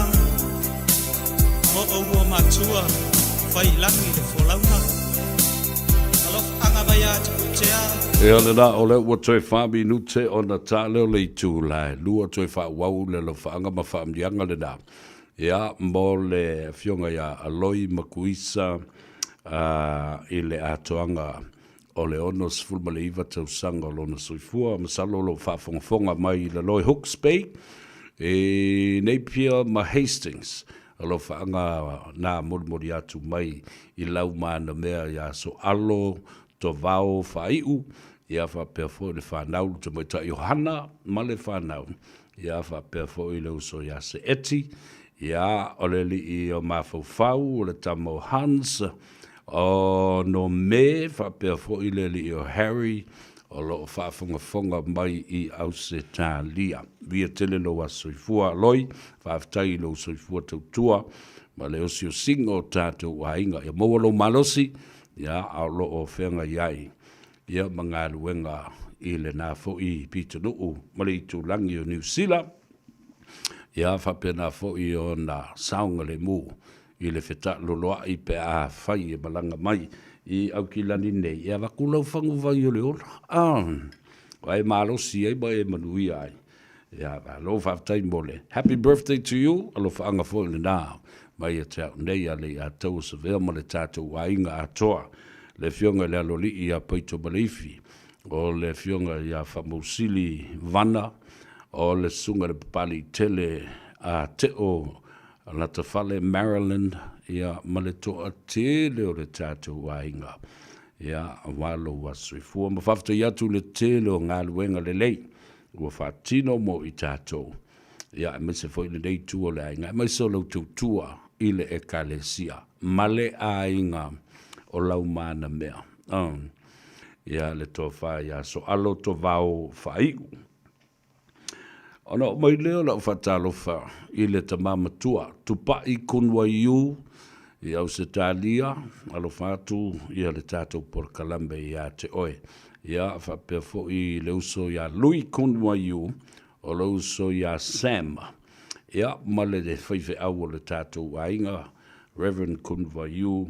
Ia male tausinga o le tamā. O le tātou a inga ia tupai kunwa iu. Ia a o eva i le lau whau malu i au se tālia. Mo le nei fo i teimi o le tausanga. E le malosi o le malu lule o iai ia New Zealand nei. Whatalo whapitoa, sunga se yuli, te vanga pili kunwa iu, ia masio whaletua, whaftai le avanoa o maua. E toe mafutai, mawhai se tala, mo loa fo i aso o tātou, wala. Ia whaftai le tua, ia alo whaalongolongo atu o loo. Maua le malosi, ia mawhapena fo i o na whaamia ina ngā luenga o loo whawhenga iai. I le nei fo i vai teimi o le soifuanga. Ia masile nei teimi fo i o le tausanga. Palo, tātou whiloa ia i le fiafia na nei, whapena fo i o na whatalo whatu i le fionga e moangu tutia. The Rose Lose Dominico. Ia whapea fo i ia siona fo i a inga. Ia ma wha maise atu i fo i le ngango le tua i na ua na au le tua i stasi fo i o tātou uso. Uso pele ia mualia. Ele mai aso na se ma mai atu nei. Ia anga leile tua ma whana foi i loto ma nganga to fine ia ole ia whapea foi le atali i asalamo ma utou le whanau te mai tai o Rachel ma utou uma. Ia ai whamadui atu ma whatalofa atu le tātou tina le ainga le tātou tina pele. Le fionga ia muli anga tele rasela au apa au Dominico mulipola talofa tina aleo tele i lo o e tafao ma mafuta i le whanau le ia au ki lani nei ia mo onga le lei mo mori atu alo whaanga mo oe le tina i lau fionga muli anga tele rasela au apa au mulipola Dominico. Ia whapea fo I lau le King Kosi mai. Talo for Rachel, o la whatu Uncle Savia mo oe ma le whanau ma sio fo I a inga. O la whiawhia na nei. O le tau le tu lai ono. Ia le nā wa walau dia I fo I le tō tele o le aturu. Ke la ku lai kongi le ulima sukala. A inga wo me masani polo me o mangafa. Ia mai latou e langolango ina ia le fionga. Te mai tai a te vanga. Tofilau, Esther Tofilau, ia ma le wha moe moe o ia o le tofi wha olioli I le mautafono ma le pale mene o New Zealand mo le whainga panota o lo loma nei a sofitu o le masina o November. Ia o awhio anga uma. I lalo maa lava sa I wha solo mai ai iwa I le motu tele I sa la whai. Pa ia wha sido ia a wafo ili. Le fi o le Tofilau o le toto o li. Ia da iwa I ai a inga o le mali atoa. Ia ai te dane fo I sa le valasi sa sulu ma le uanai. Ia ma le mamalu fo I le whale uporo. Ia le ngata I lea te lenga te vanga o le toi tau whanua le mali atoa. Ia ma le mamalu fo I lo tātou wa inga I lalo malava. Ia ma le wha mui moe le na o le teine o le tātou nu umale a inga lea o si ilo na sa I ngā tai. Ua si I fo I lo na fala. Ia a wā whalanga mai a New Zealand. Ia ele ia se me mawhai una whai pe a tātou te le tutu whatas. Ma tātou o e momoli le tātou sui. O le a whai mawhonga anga o Samoa ma le Pasifika ma le tōtele o tangata. I lalo o le fua ma le whaamalu a le New Zealand First. O le pitanu o manurewa leo lo tula I mai ai ia te vanga Tofilau, Esther Tofilau. Il whaamalu o le New Zealand First, Winston Peters ma le vaenga whapawhai. O le whiawhilana nei I nā. E le tuisa mau Manhattan Convention Center. Ia nā wui lo umalawa I Dominion Road, no whanga lo tumutumu iai I astona I mas whareile ma le whaiungo le vaiaso. Ia o le tālo atu, tātou la lango. Ia waile ma whaiana whaini me o tupe me whaiei mea nei o meo campaign o whainga panota. Ia, iai lo langona ma le anganga. Tātou te lango I nai ia le whamoe moe o le te afterlinga te vanga, Tofilau, Esther Tofilau, ia, a whio mai le whiawhia nā nei, la se mea te tongi, e limas fulta la, ia le tau le ticket, tele le tau mawha, te tala fo ma le tātou pā, whawhia le ia tau sa vea mo oe. Ia ma le wha ili le tui sa mau, whiloa I fo I mauo mai masani o uso ma tō whawhine, wa lo aso, tātou te le whiloa. Ia, wha moe le nā ile a whiawhia nā nei, tui sa mau band, ia, ma le ia tau sa vea. Le a whawhia mo oe le whiawhia nā nei. Ai, o le vai aso atu lea I o na tua, o le aso wha o le masino I ulai. E ato I le lua se lau limas fultau sanga talu o na tuto tasi le balo Amerika. Na fula le a whia I se barbecue a le ainga. O le ngoa matua ia ale, taua mo ale, ia whapea fo ilona au ainga sa ale, ia sa le ationgie, sa le au a niu, ia o le ainga sa fata mai toa mua. Ia o le nana a tātou whiloa I fo I wha ili lau I loa. Aso wha o la stona I le nā. I le Nubera Ivas fulma lima Browns Road. No whanga le masanu na whaiai I a netball competitions a le tu malo. Ia. Whawhiawhia le wha ili le Oats. Sunga a penani. Whapea fo I sa ia ma le tamaitai. Melenau Lino. Ia, malei a tau sa vea. La tātou whailo I fo I nā. Ia mana tuala. E le ise ticket fo le e whaataua I le whaitutoa. Ai, e lua sfuma le lima tā la le tau o le ticket. Ia, e te tau la na e vili. I le telefoni le e mawai lau tiki ne te ua sa salu atu. A whawsota ia nele te maitai.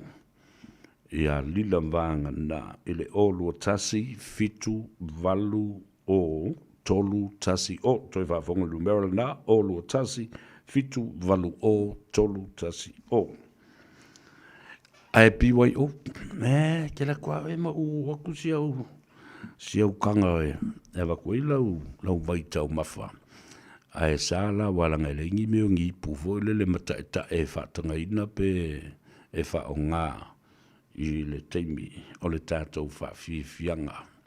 I le pore a wha maulau kalena no aso wha o le masina o iulai. Nana winga asto na i lava yaso i ona tu atu. Ai wala au le telefoni le nā. Nisi wha amtalanga i maua sau ticket. Ia e masau aku ai wa uma ticket e le whaatau e le whaitoa. No door sales. Olu tasi, fitu valu o, tolu tasi o. Tātou woe. Tāle pesere. Oi, lea. Ti lava ngalo ia tia. O le temidei. La ua toi te tala le tātou maketi le ma le sa tapunia mo le luva yaso. Ia o malanga e se atu i le fionga le sauli. Ia tuala ta wā tau pa utino mo le whalitua ia peka i Samoa. Le la ua toi te liu mai i whanua. Sfulu tolu Lappington Road i ngai o Tara. La ua toi mauole le iai. Ia le tātou whangu vai o le ola. Ia nga i fo iai. Ia whapena fo i.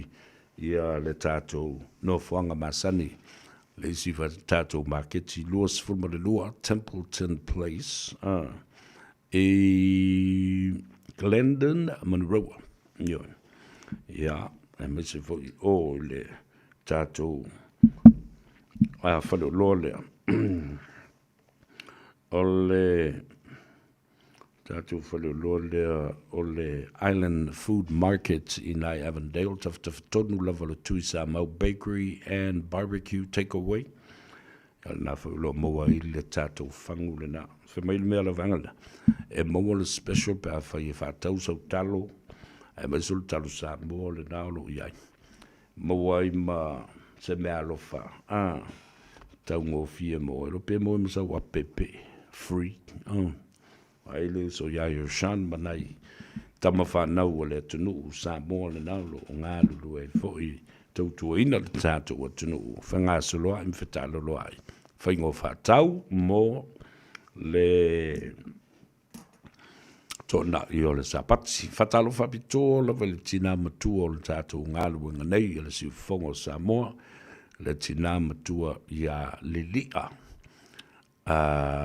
sangala sangale o whafonga mai fo i matapua i mai i maota i le au nanga ma le tautua a le siu whonga Samoa la tātou o e tāle pese ia e whamanu ia tua i malo longa fo i o le nei vai aso ia ma le whai unga fo i o le nei vai aso ma watu i le whamalo i au tauti ute o whaiwa mana ia sa pēma ia Ile nei po i tawanga Ile tawa o le swasu suole tia Le aison malulu E whawela Ai tu mau pe au siona ma whana whana Oele tina ia susoia oela u pepe Fono faulo to anga fasuso Ore ale pine ona family ina lo loto Ore a evaya o se pepe la to la poto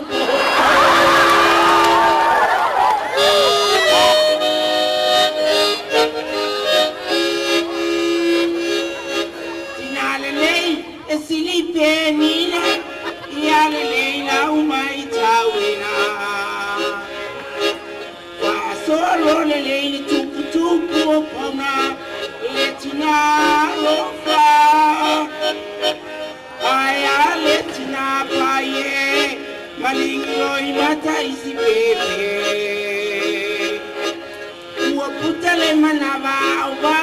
lima wa miniti peni ave fe.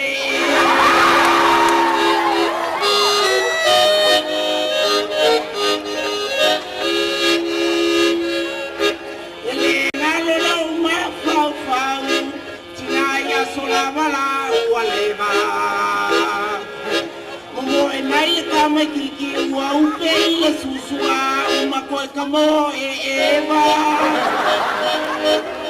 aya latina ya sonei uwa musufa sususo uwa mai itamane itila tilo mai olonga susu akoko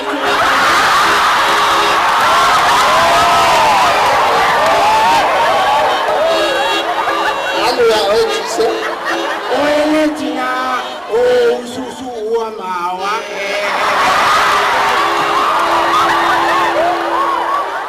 ena vai polo tini vitamini male minerale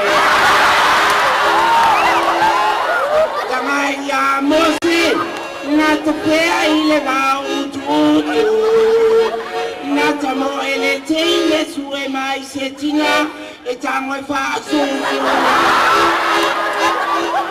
oele tina yesusu ya oela upepe tula fono fasolo tuanga yesusu sola utama oe ole failele ia tuli mama o papa tauma fai pena oe ia fa susu ma ola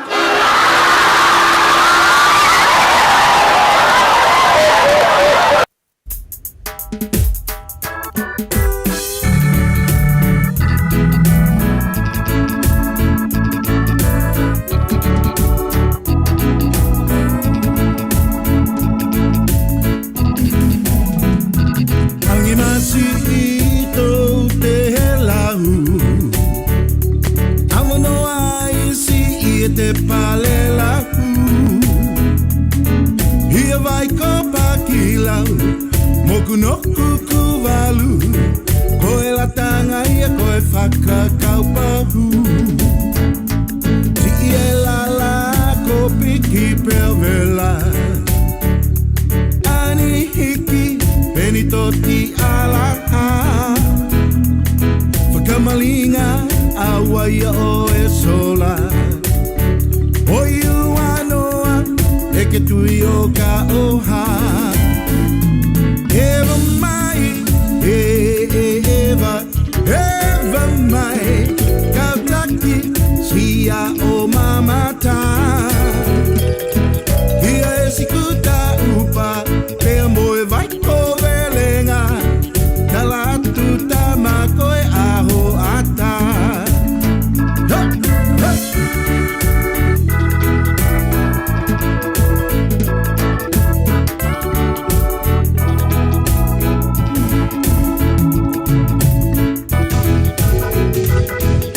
Si ito te lahu Amano ai si ite pale lahu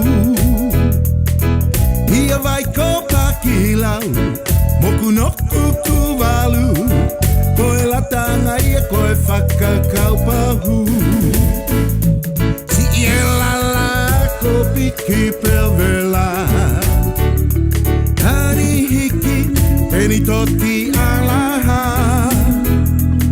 Whakamalinga awa ia o e sola Oiu anoa eke tui o ka oha Eva mai, eva mai Kautaki sia o mamata Kia e sikuta upa pea moe vai ko velenga Talatu tamako e aho ata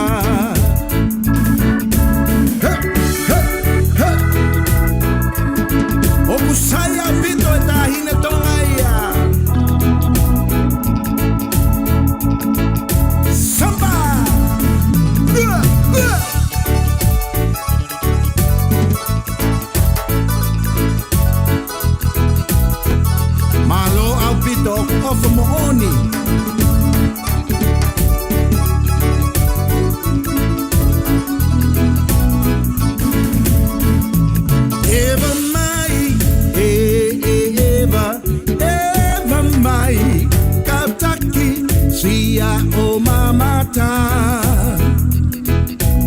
sikuta upa pea moe vai ko velenga Tala tuta makoe aho ata Tala tuta makoe aho ata Tala tuta makoe aho ata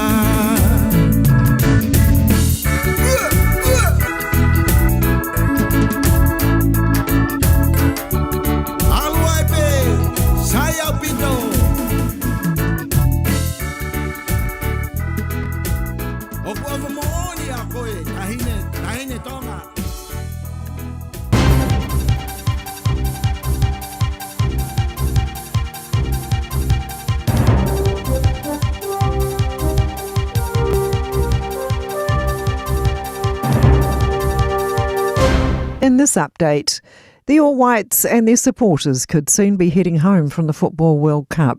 They're facing Belgium in a must-win match at 3 p.m. It will determine if they make the knockout stages for the first time ever or are out of the tournament altogether. News Talk ZB's Jason Pine is in Vancouver, among the Kiwis enjoying some friendly Canadian hospitality. I'll give it a 9. Not my hometown, but could be. Love it here. Great food, lovely people. Children's charity UNICEF is asking Kiwis to consider giving what they can to help children in Venezuela who've had their world rocked by earthquakes. Magnitude 7.2 and 7.5 quakes shook the capital Caracas less than a minute apart earlier this week. 929 have been killed and thousands are injured or missing.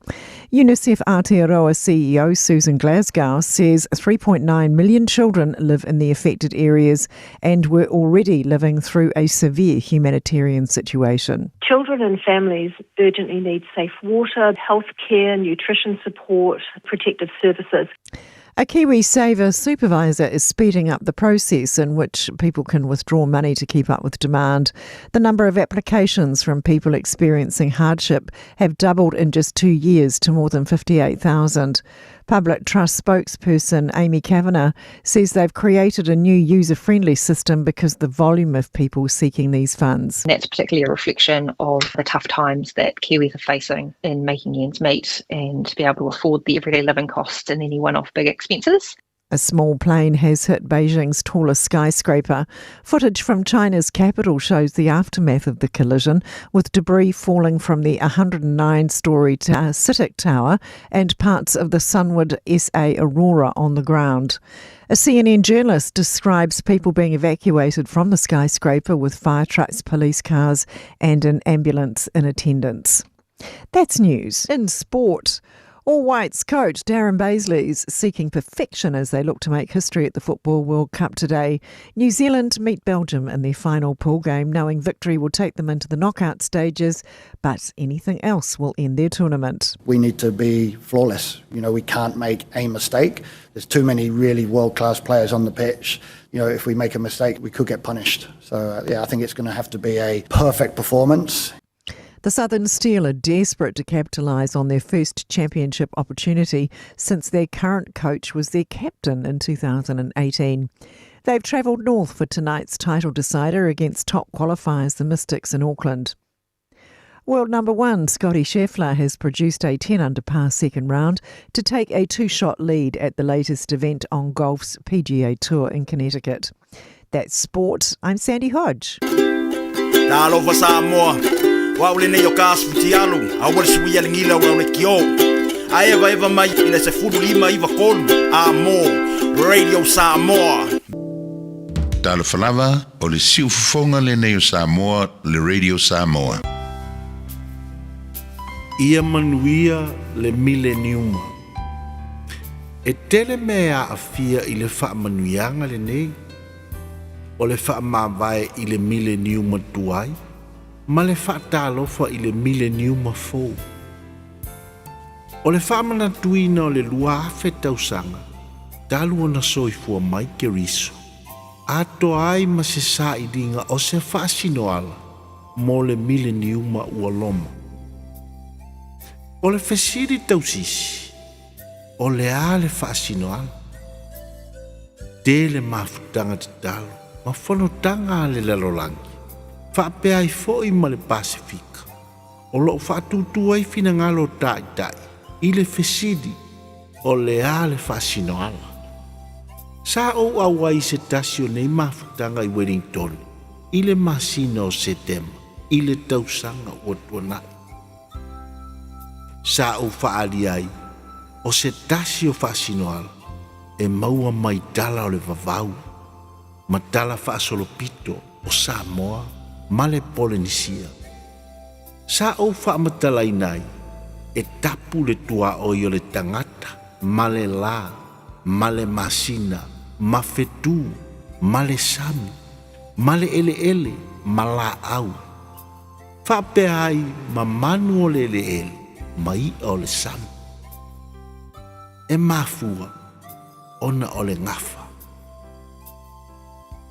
O le tapu le nei, e whaatonu ai le tua oi, po le wawhenga iai o le tangata, ma le langi, ma le lalolangi. O le tapu le nei, e whaatonu ai le tangata, ia whaau ngata tau so o se mea o le langi, ma le lalolangi. E sai le tapu le so ona whai, o le whaatau tala. E sa ona so ona tā le vau. E sa ona so ona whangota le sami. E sa ona sopo i le tua o i tangata, pei ona whai mai le ti mai. Ia foi pe apa ia le pai fualanga. E whainga tā le ali i o ainga. E muri nei o nao mai e whaapitoa le ata mai i le sio manga ma whai mai. A so ona tā le vau. E a whaina le vai. E a whaina le ea. E a whaina le lau ele. E a whaina le tangata. A ua lewa o na tūla ia le tapu o le tala o le vavau a Samoa ma Polynesia. E muni nei o nao mai e poto whaapitoa i le sio manga ma whai mai. A so ona whangota le sami. E a whaina le tupula ia o ia. E a whaina me ai. E a whaina le tangata. Ai ua lewa na iei le tapu a le tala o le vavau. Ma le talitonunga wha le loto Samoa ma Polynesia. Ai le itaunu mai le tala le lei. Ona o le millennium mai whaasino whaapitoa i a keriso. O le a se whaasino ala tātou te maua mai i le soifuanga o keriso. I le tua oima le atua o lo whaamatala mai i upu nei. Aua ne i whaia lo uloto, ai tu ulo fina ngalo. I le tua oima le uso atangata, o lo whaamatala mai e upu nei. E le aise alofa i siriatu i lo le nei, o lena te foa i lo naola, mo lo na uso. O le manu malo, e sa idi i tinga. I le tato walo atu i le millenniuma. O le fesiri au tūla valea. O le ale whaasino ala. E a mata le tali mai le upu tua oi. Pe whapefeo na whaatonu lo tato tua oi ma le langi. Le la ma le masina ma fetu. E moli mauina le neimea i le tele o tupe o lo o alu i suenga e whaasino i le vani monimo. Pe whapefea o na whaatonu lo tatou tua oi ma le sami. E le ngata i le tupula ai o ia. Ai whape ai ma le toa sao le sami. Pe whapefea o na whaatonu lo tatou tua oi ma le lau ele. A wā tātou te iloa e a whaina le tangata. Pe a so na whaata ma ia le vao. Manu felelei ma manu fetolofi. Whape hai ma le lau ele. Pe whapefea o na whaatonu le tua oi tangata. Pe whapefea o na whaatonu le tua oi ma le atua. O se taimi e whaasinoala le tala o le vavau. O se taimi e whaasinoala le tala whaasolopito. O se taimi e whaasinoala le sā tauro keriso. I le ngangana Samoa, ia sue mai le aunga o aute. Ia whiri mai le ute o whainga mea. I le ngangana le tusipai. O mea uma ua mole. O mea uma ua tauleleia. O mea uma ua tonu. O mea uma ua mama. Ma mea uma ua mata ngofie. Po se tasi o mea vi ia. Ia o tou mana tu natu ia lava mea. Talo sia o le afa o loaina. I le aunga o aute. Ma le ute o whainga mea. Le folau. Ai whaasino ala le mea ua moni. Le mea ua tonu. Ma le mea ua mata ngofie. I le mileniuma ua tau afua. Ia manuia le mileniuma.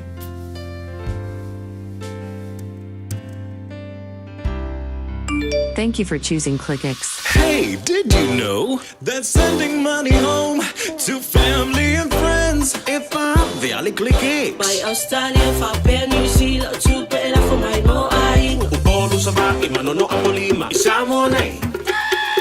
It's simple with 4 easy steps. Sign off here, ClickX. Sign up now or log on. Select Samoa, ma'o milisen. Ainga will receive in no time.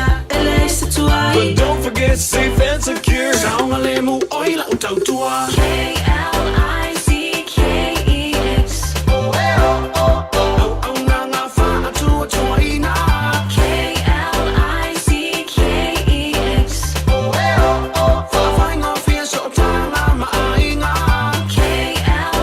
KLICKEX. Supporting Samoa with our very best. We are ClickX. O fea te lua oi ai. Ma te o e awele suesuenga tau fale a mā aroha. Ua umana whailau siaki. Le ai, o le male nei, e la i titi tele. E le o toi whapena mā, wa pa u I lalo le tausanga I le 5 o oi le nā, ma oi fo I pā. O le tau sanga a mata mo le suisuenga o le kānesa o le tau fale o leo ua 5 E 5 pe 5 loa o tau sanga ona la fo ato loa lea o mea fai fua hai lau suisuenga. E tai lua tau sanga mawhai, se I atoa lau fito 5 tau sanga. Wha mole mole, whai moi mātou. O le a lafo mai I le meli. Oso. Son, fe o kausinga iau makari I la manga iau lau ka vali fou. Abui amu show so. Bag. On enterprise motor group man ka. Wa uso yait kaya wangi. Le yang whakamoe dau whainga duenga. Ai o akurea fia wa show lau ka mai lunga lau ala. Pa wa umma koenga ka vale. Piki apu SUV, van. So koenga ka vale ha. O fe for cover. O le 5 fiku Great South Road man kau. Pe vile le over se lau 5 o dua kodfa. Enterprise Motor Group Manukau. Sa ili, fili, ma ave loa lau taavali.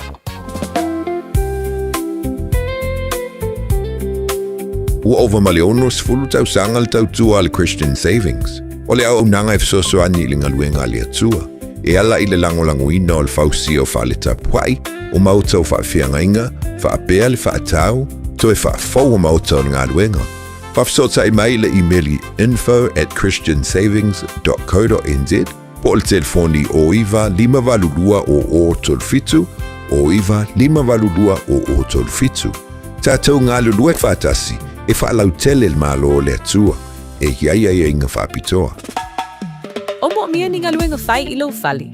O le living space o lau company if so soani I le whale leo maota malawa. Amana o mia se papui pui, carport, canopy, be wha faulau heat pump, whaisau deck, whaka peta lo fale. Whaapsota I mai I le living space. Whaia 4 quotes, mau le so soani I le finance, e le ai se deposit. Vili mai loa le living space I le o valu se lau, 5 whaono, 5 valu wha. O valu se lau, 5 whaono, 5 valu wha. E ana nā, taimi tā ua tele e nei e mawhai o na tāi na fo ia tātou whasalunga wha businessi. Awa ai ngai mo ka ko kupe a ia. Ia na wha malo, wha tai le wha fonga tāpua I mai le tunu le nei aso to nai. Io ka ko whai mali e lava. Wa aluatu le nā vai aso atoa I le tele o tiute ma whaiva sa whengai ma le tunu. Ia le fo tātou tū la lata I le sapati a tai au. Malo lo le lei I le nei aso ma tāpena pena. Ia le to nai mo le sapati a tai au.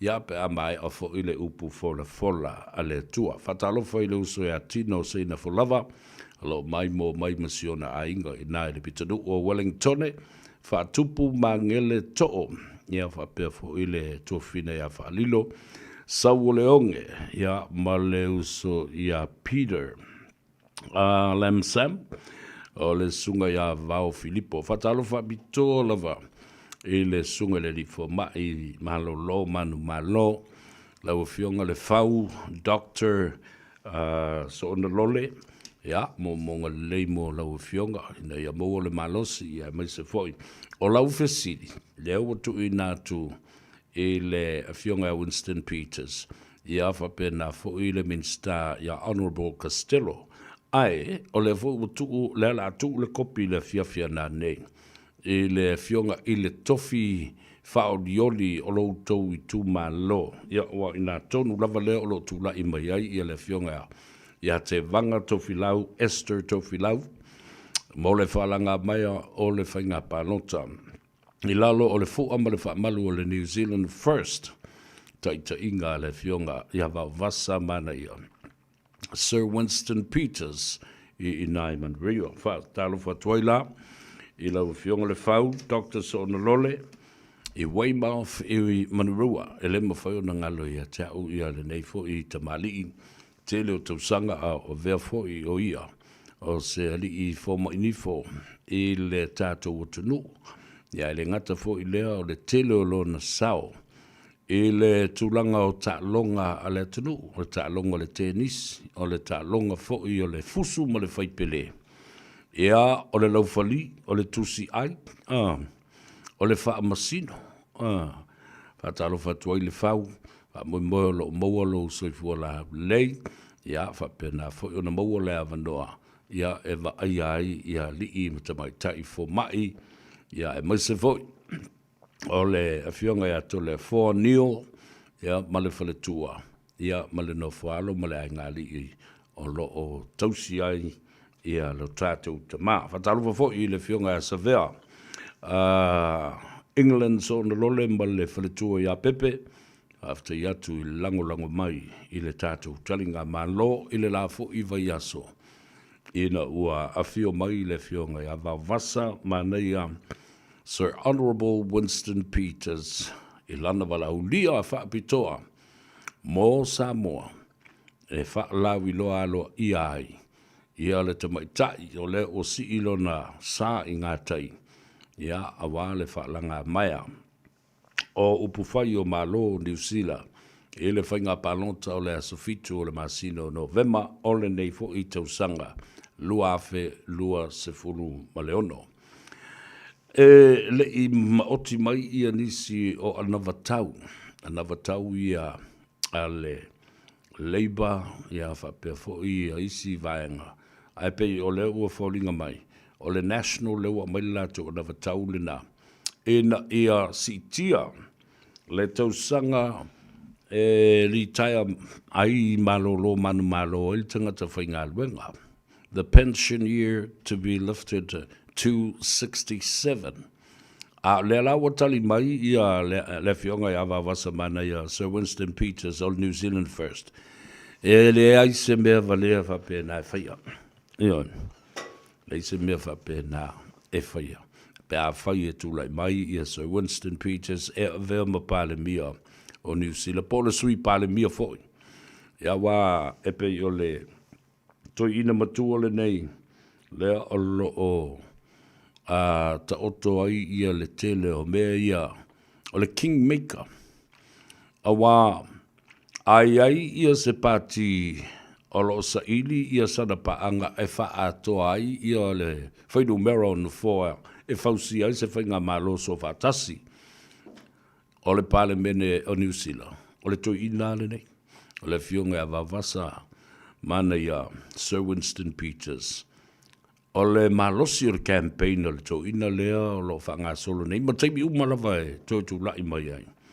I teimi o whainga panota.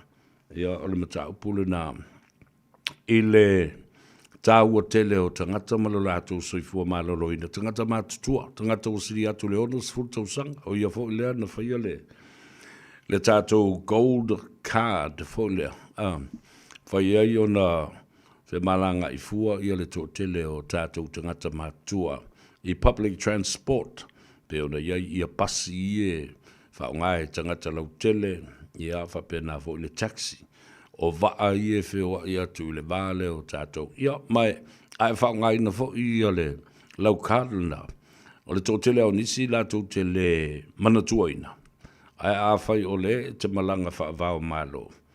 Ea ma whai ana e tango pe ave I lau kādi I le flight center po whea lava le ofisa va le etusi ai lau pāsese ma whaatino ai lau booking. Ta ua le nā. Ona o mai leo o la ufaso le tūlanga o mata upu le sa tātou lo tea le vai aso na se ma vai atu nei.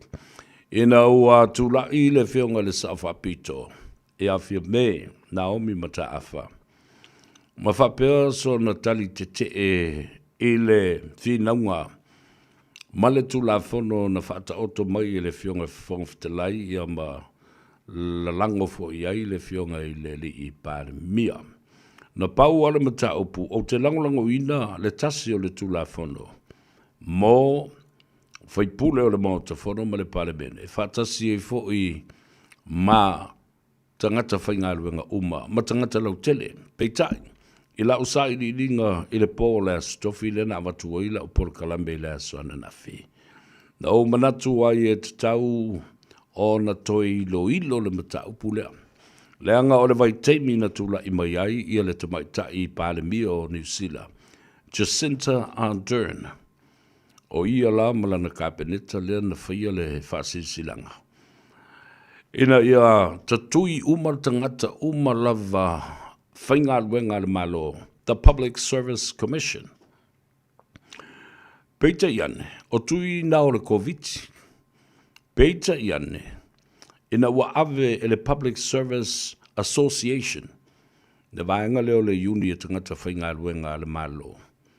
Ma vele bata upu I le tula whono. E o mai la le whai unga a wha masino le teimile na. E vai I le whinaunga a le tamaitai pāre mia malana kāpeneta.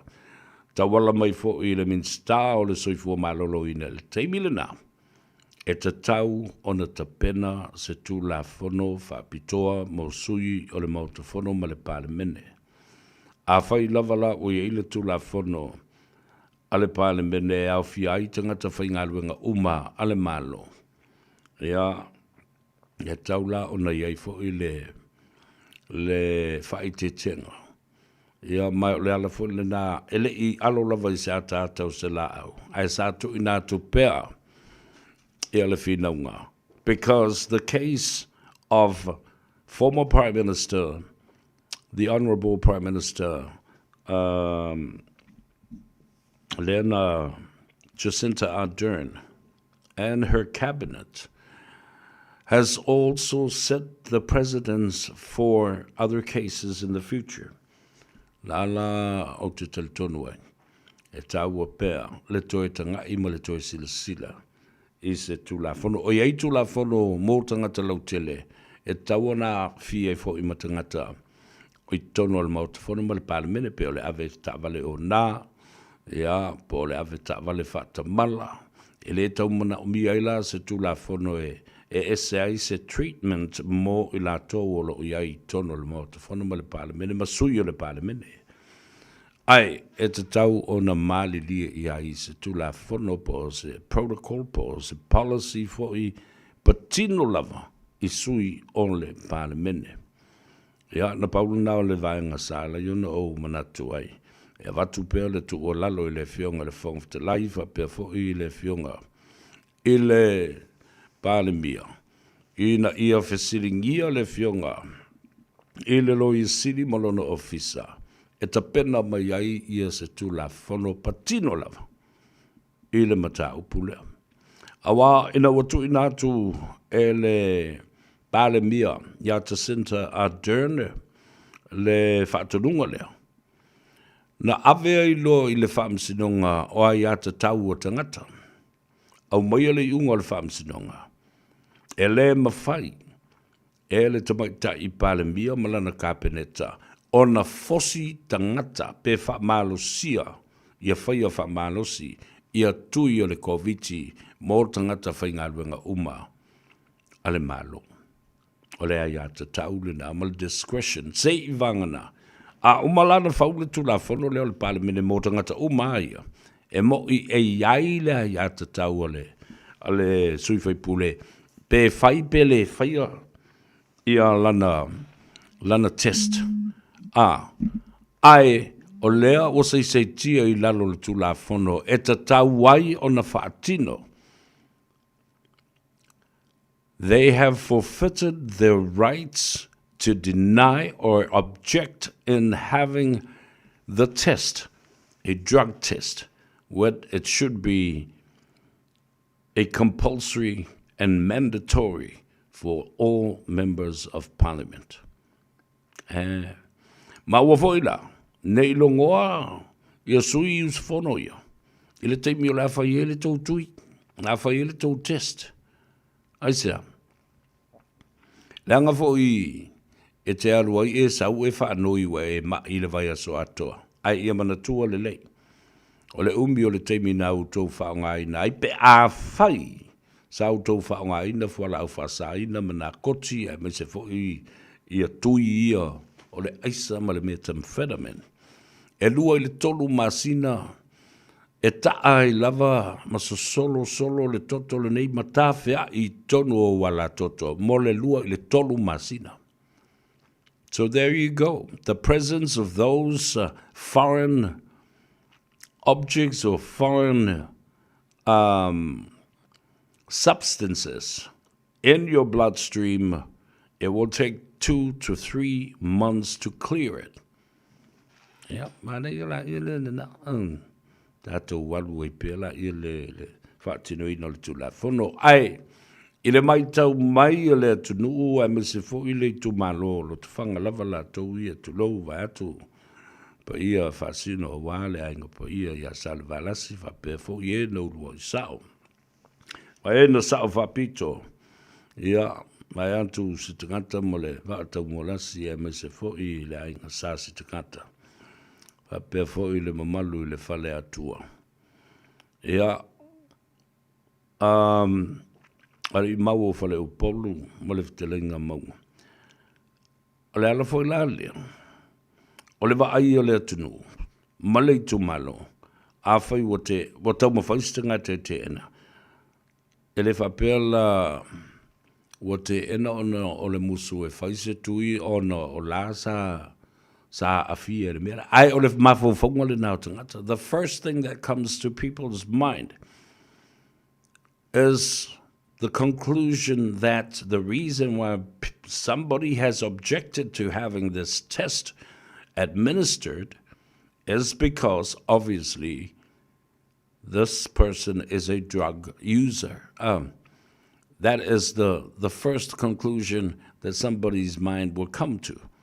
Taulu ile mafofo kemari sala ia. Ya tatu love palemon sain tatu tilo foi ile fautuanga ma le fatonunga le tulafono e faima lima te tama ma te yala I fai unga e faia. Awai le yala si aloi pe o lo ina fatino le tulafono na le palemene patino ia la to suis fono. Mai ola a ve foi le na tulafono as a provision to the main law or a piece of legislation. Tu la fono fatun tonu e ave foi ma tu la fono tu mau le mauta ma le loto fa maoni o le tautonga e le mawhailo nanto e alo stanga telemela. Le mawhai ona to e alo i se tanga telemela. O mea fa fo se ila fa pene I sa ta oto le fa vai ai le I wha ngā ina mua. Tai pe o le mea la le na tula I mai I le case o le lilo ia. A o vea o ia ma Palestine. O le whaamsinonga o whanua ma swafa. Le whionga ia wpulea I ropati a tila. Ina ua wha maonia lan soli tula fono lea na ia matua I sasa ina I le ulu o se tasi o leo pō se atingi whang. O le mata upula lea na tula I mai. Wha maonia le wha msinonga wha I tu malo. A pili le wha msinonga mawalunga. Wha ia ina fo I ma wha maonia pēr le soli tula fono. Toi avel mata upu I le whamsinonga o tālusanga ilo po o tālusanga pili. Toi mai foi, whatu mawina lama.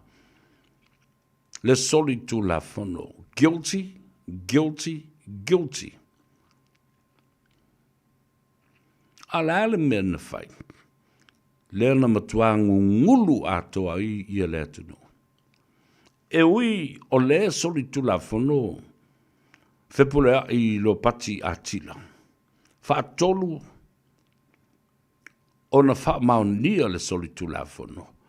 O solo male la piki ina avepule ai. Ta wala ilan loia. O le a wha ma vai le tofi pele stene o whanua maswafa. Ai e moi foleata. Ua le wha ma vai. Ioi. Ua na o se ngalu na wha fua e le whati. Mera le tau o mera tau o le tau whawalea. Mo I alau tala. Ioi. Wa alo whanga I le tulafono. Ai a silsila fo I Samoa I ai. O na whaatū leo le lafo le malo. E whaau ngā le vaenga leo le tulafono whawai. E ave ai le mata upu a pulea I atila lo pati e fai mai le palota ale pale mene se fai unga e fai ai. O la se si fai unga e fai unto fai. La tau mana na o e toso mali tangata ua fai mau ni al sol tulafono. E toi ave I tono le mauta fai tulafono le atunu e fai sao mai ai. Ai au tau sila fo I ai le fai vai. O lo si pela mai le fai vai. E le anga vase pele stene se wha msinonga whanua maswafa I le a ia ta tau le ama le wha vai o le palemene e toi ilo ai se wha I unga ua whaia ia te ia le wha msinonga ua na o wha msinonga ma wha masino si nia o le wha msinonga mawalunga. Only the senior judges of the Supreme Court. Tau mawai I mea ula. Kwa ula o kankangi. Ioi. Whai. Ma le ilo le lei o le soli tula fono. Le muli ta ia le whaavai pe o na sipela ma whaatulanga mai. E le o whepule ai o se whaamasino o le whaamasinonga mawalunga. The Supreme Court. Na pau I o tangata e anga waa I ai le toi ilo ina o se mataupu. Whaasanga ia I lātou. Mani o lātou whaa masinonga ua whaa maunia I ni soli tu lafono. I just don't get it, eh? So you can see the corruption that was huge and right in front of our eyes. We saw it. We heard it. We read it. The Constitution was clear and precise in these matters. Kilo malama.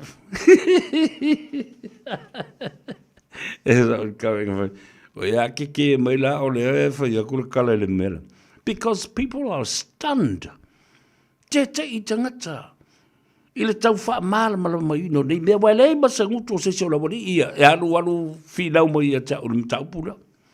Because why? Tua sa o lele le mataupu. There is no defense where they can jump in and say e pepelo le atau e pepelo se se le mele le nothing, lippy whatsoever. They knew I'm right. They know. E sa o le mele o te whina o tuai. Pea tātou o nei e vane. Le whawai le tātou talano nei ai. Ai lalan mele na whai nei. Tale pēla o ni i le whawai. Aua nei usu style whawai. Tātou o e whai le tātou pule. E mai fo le ata. Whai a ina. le lafo le malo. Whaia ina le lafo le malo. Ai whaile wa. Whainga ruenga pēr lava. Nea la o whaua pēr o nā vea malo ia. Wawe ese mai ma le tofinga o le Palestina o whaamsinonga whanua maswaf. A lea lawa whaungalo na lai sene ma le tusi lo ia. I le telo mata upo le whina wina o le tulafono. Whaatolu na whaamauni e le whaamsinonga. Le soli tulafono o le whao o lima onga. Matautia grievous bodily harm. They didn't care about the Constitution. They didn't care about the separation of powers between the two branches of government. The parliamentary as supreme, the lawmakers. The executive branch that enforces the law. And then, of course, the judiciary that interprets the law. Develops the law and applies the law. O tosi sila, whangalo, tiai, tiute mamata whaioi o le tawhatonu, whataua ngai o le malo, ma le paramene, le pule whatonu o le kapeneta, ma le tūtino o le whamsinonga. Amazing. Eo. Se ngaro ka aka ia wat titilo I matou tangata nei ma lātou tala e whai. Bea o mai fo I lunga abuse the social media. So le ka whiwhi. O le manatu o tangata nei, e matua vale sau pau uma Samoa le maala malaba o lana fole nai whaua ui pēo na lātou tau whaavалea I tangata le atuno. Ai whai ale mea e mana na o iai.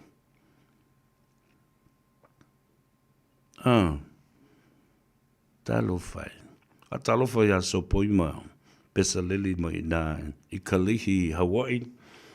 Ia whatalo whatui fo ia Ravina Matautia. Ia whapea fo I Palolo Whiao Murianga. Aile ngata ilina. O le sunga I le toina. Ia Reverend Elder Tina Tali Ngafa ma le Viltua. A moe vau ma le nofalo ma le angari. Mai se fo I le pa I o le kalesia. O le pulenga, ma le matanga luenga le e whakasai na I Kalihi a tose o. I Waikiki. Ia, whatalo whatuaila I lea. I le tamaitai o fia Samoa Sidao. Whatalofa whaptolava I le usupele. Tam Kwan Ahoi. Ia, le lopo whio whawhongwhonga mai e le tō tele o nai o tātou uso sa tātou mafuta ma iai le aonga ma le universite le tele o tausanga. Oddly right. Ia, ma le tō tele lava fui o I lātou. Sa tātou whio mio miai. Mio. I universite I le tele o tausanga ua mawai. O mai leo lau talandoa I le tau o tele o le pasi o le tulafono o le talafa tau o tu o le tupe I le aso ananafi. Nena whatui lau tala. O ai umala o tau ia na o tau pasi o le talo le tupe I le aso ananafi suis fono umo le palamene. Whawhitai. I le whatautainga le whongwhtanai, whapena fo I le whionga le li palami o le kapeneta. Ia whapea fo I suius whana uma o le lai tū, teita inga fo I le sunga tu le epa. Sau tau sila I le tele o suinga malie, na tūlai mai I le amatanga o le whono, se I o na whaasolo mai lama. Ma tau whanoi noi ai le sunga atu le epa le te tai o le tua ngai I le whonga whtelai. O le sususa aso. O le o toi ato o toa lo na malos. Ma ua talo sanga ina ai le whātununga. A le fionga le fonga te lai. Wha mole mole. Wha noi nui ato. Pe ma whai o na ose e lo na foa. Ma whatino atu ai ia lau. Launga ma lau tautalanga.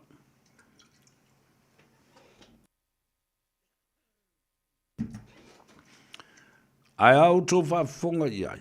Ese le tāua. O le whanoi noi a le toina. Sa whaolo ma au ai. I le tūlanga o le whaaloalo ma le lotu maulalo. Ma le tu ai ngā si ufofonga na whaonga ina.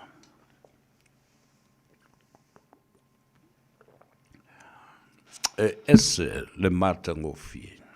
I le whalonga. For the very first time, because people are so used to toilepa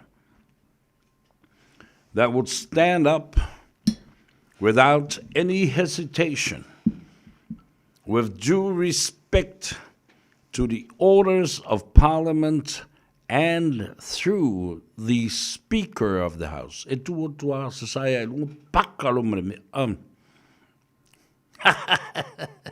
Ai na le mentu.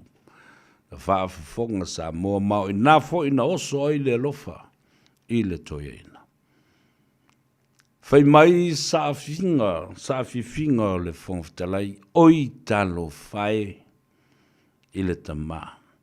Moni au ua le a toa le malos. Alala mai lalo. Se ei lo wava.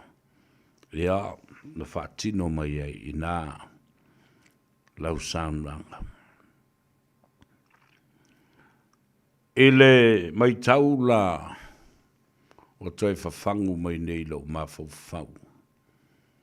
Mo oso ai ma le lofa, ma le momomo le loto i le toina. O e nofo e whatustusa le toina wa o toi titi hape o e wa ai lau tamam. I lota tamam. After the phone to light, love pale to wamanoa. No to si sila le iai le fono uma a toa lavo le naso au fai saufa i pele. Na matua i malu maunu a toa le mauta fono i tia fau. O si ufofonga na momoli ai mana onga le i tu malo. Whapea fo i sa vali e winga i mea e tau o na whaalelei. A o mana onga fo i sa tu watu e fionga i min stao le kapeneta e o na ia lea matanga alwenga ma lea matanga alwenga. Oka. Se matango fie. Ia tau na momomo lo loto ma ufapea. After i lea tua. Ua tali mai i tarusanga. Ma ua ulu fia fo i lea nganga. O le sunga atu le epa. E musunga a le nganga pa. Ia wana o le pau le na o le fesoso ani. E leva aia e mata. Lona paua ma lona malusi anga e saua ia. E le upu e ngaule sila i le whai. Ina ia wha momomo, ma wha momoia, ma wha file mu loto o tangata. E ta wala mai ei se suinga ma li e matango fie le mori mau, ma le mai tau o le tunu. Le alawa na watu. I praised Tula Epa for a wonderful gesture showed in the House of Parliament. One of the most beautiful example ever expressed and be seen in the House of Members of Parliament. O se tasi o ngā ioinga matanga, no matua i atangia ai le mamalu ma le matango fie ma le file mu, o mea uma o le alamasu. It was good. La tatu bu. tale pese le whamanuia tuai. Juliana a Loe a Vui, ma loni soifuna Ropeta, tālova Ropeta, ia mautou umalawa lo mafuta mai lunga o le tātou api fōringa, ma lunga le siufonga o Samoa. Tono le tāwale, lunga le awala, tono le fale, po whea lava, le fonga na ia.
se kamu tatu toe. Yeah. Ai se ana le tu ai se tasi. Bongi sa mea uma. Bongi sa mea uma ile masi asi. Ai se ana le tu ai se tasi. Bongi sa mea uma. Bongi sa mea uma ile masi asi.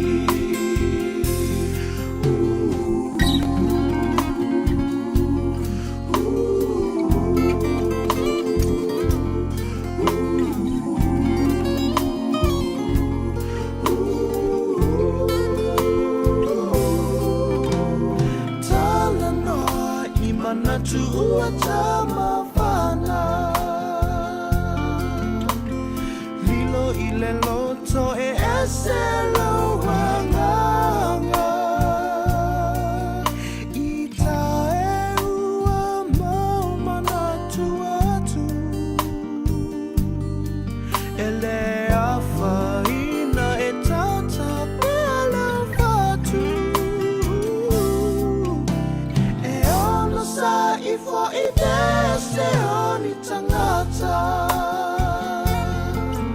Whaamanga lo le tuina nau ua oi nei mata. Yeah.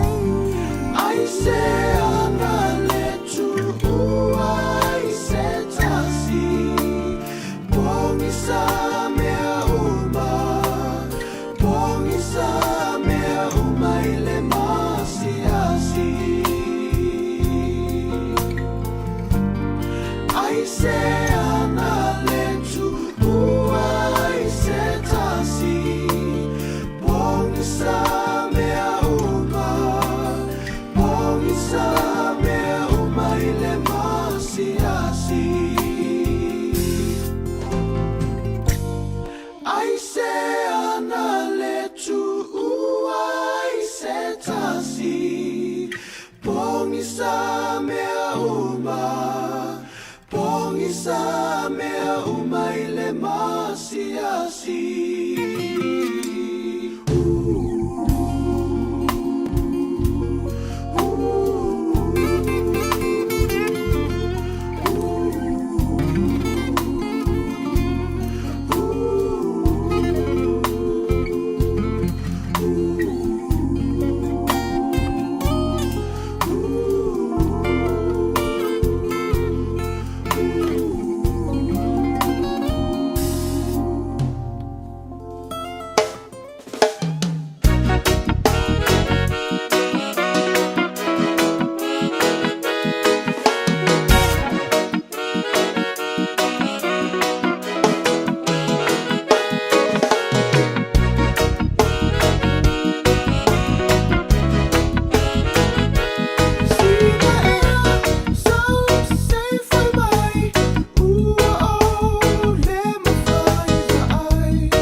tune of love and prayer.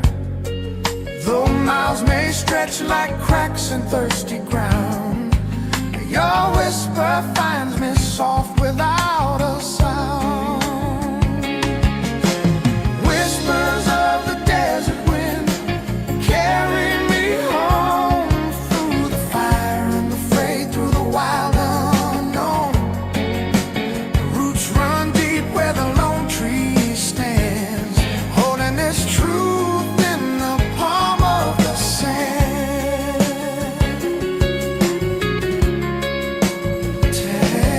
Tell, my feet are blistered from this endless road, but every step still hums the tune you show. The vultures circle where the rivers died, yet still I walk with you here by my side. Don't speak of distance, don't speak of time. The stars still know our rhythm line by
le da whawhiawhianga sui whiwhiloi mai a pailata ma e lika tia.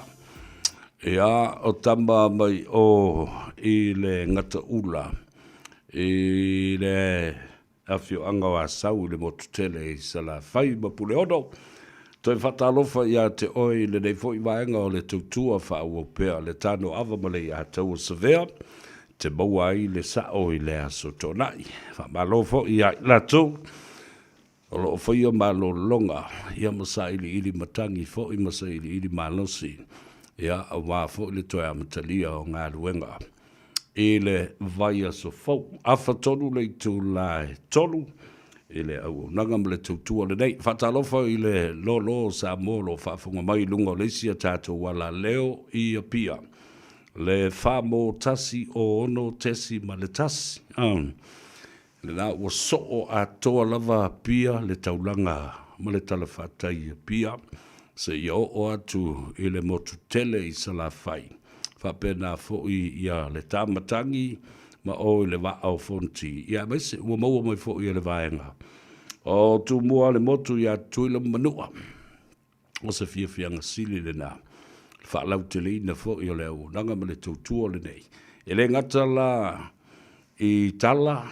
Ia, o tātou musika, o tātou telefou, ia, ma le whaanga ina o le tātou ngangana.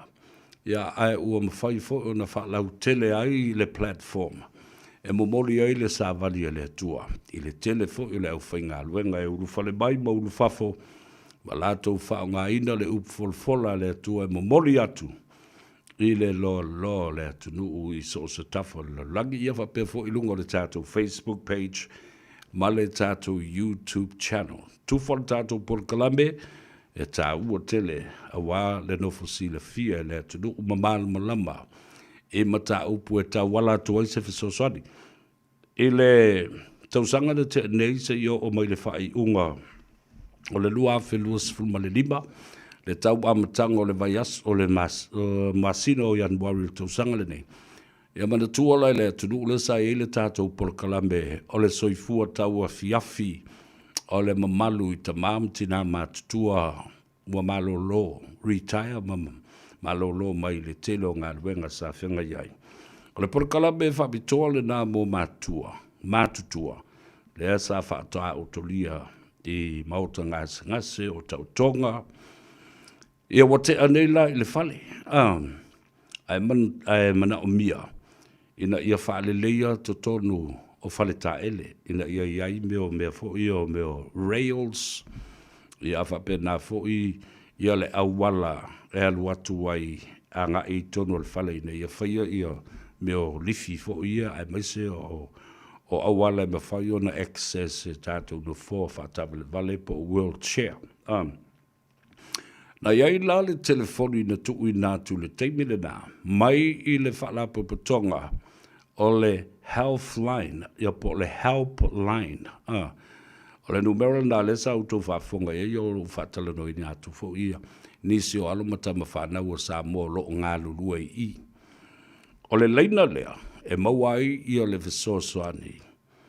Ia, mo le whaatino ina o mea na renovations and repairs, ia po o le toi whaale leo ni mea whao popo ina ia matua lango malu le lei ia tamam tina mātutua sa whengai mata o tonga i le wharamai.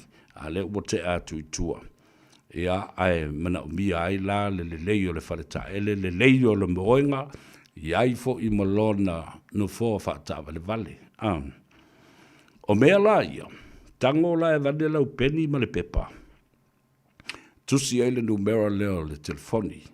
O le o valu se lau, ono tasi ono. 0800-611-116. Nono winga e whātasi le wā ono i e lua. O valu se lau, ono tasi ono. A o etele i vili la i le leina lea. Mo se fesosoani. O le ki ma le tatala o fesosoani uma ma ngā luenga au na ale mata ngā luenga lea o le helpline. E tauala mai i le fo mai whaale ainga. Ioe. O mea umalawa e ta tala mai. Ele family doctor al tō wainga. A whai mana o mia sa wheelchair e ma whai o na whai le tārsanga. Ele family doctor. Lātou te whasino o tō ile service provider.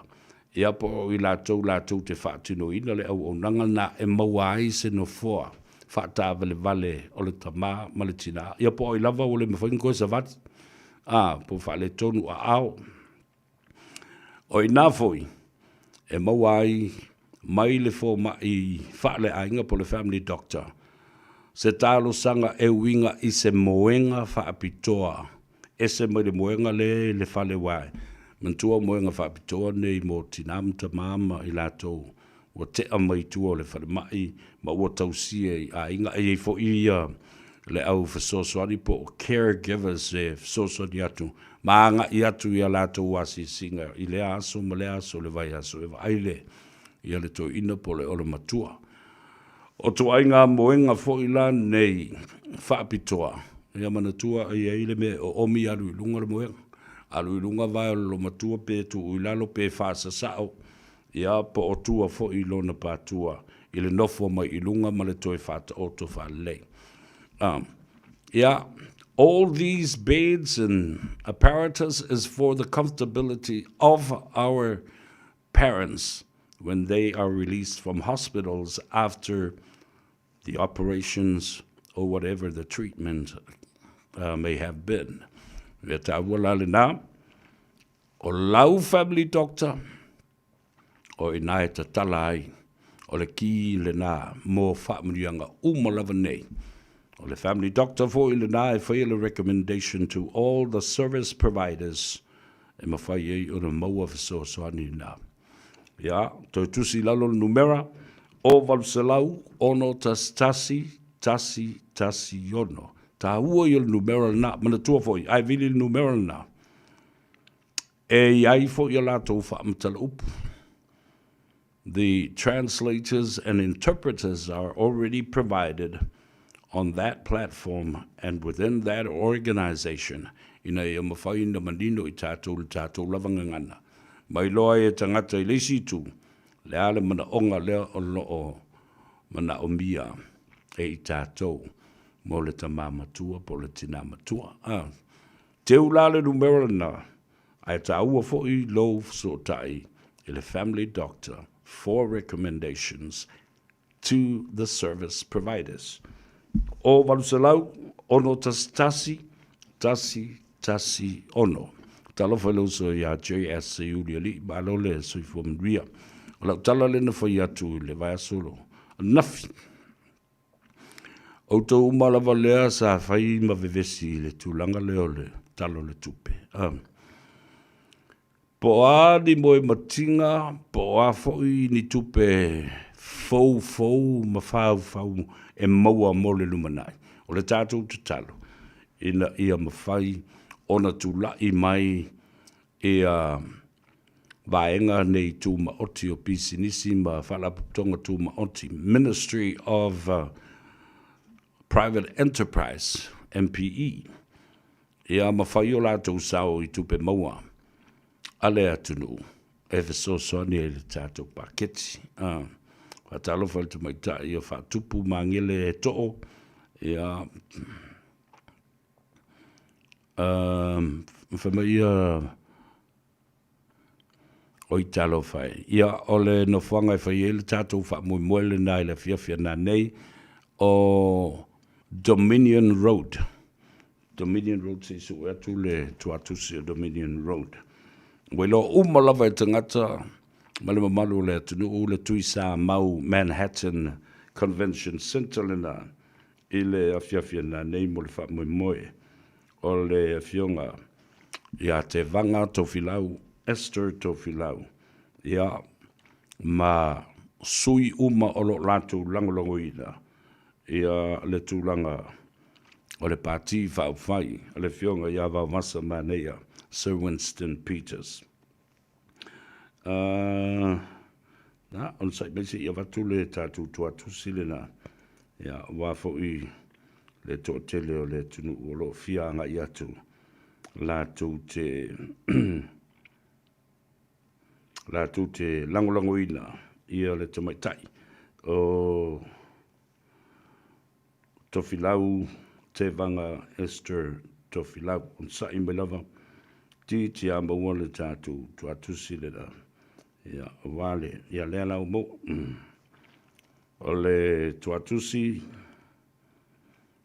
tātou te nuti mea ai ma whiloa i le fia nā nei. O le iwa se lau, whā se furu ma le Tasi Dominion Road i Mount Ruskell. 941, o e whaafonga mai whaatupu mangele, 941 Dominion Road i Mount Ruskell i Aukilani. Te tala whaitoa le tau le tūla heono o le urufale e limas futala. All you can eat tonight. Yeah. Tātou o e lango lea te maitai. Pe mai le tala tamali I Fretton. O whea ua whai I ai I whaafiti le palemi o Samoa I tupe a lea fwoi ua mana o e whaise tu la whono mō sui mamalu uma o le mauta whono a le vasili o whaipule. To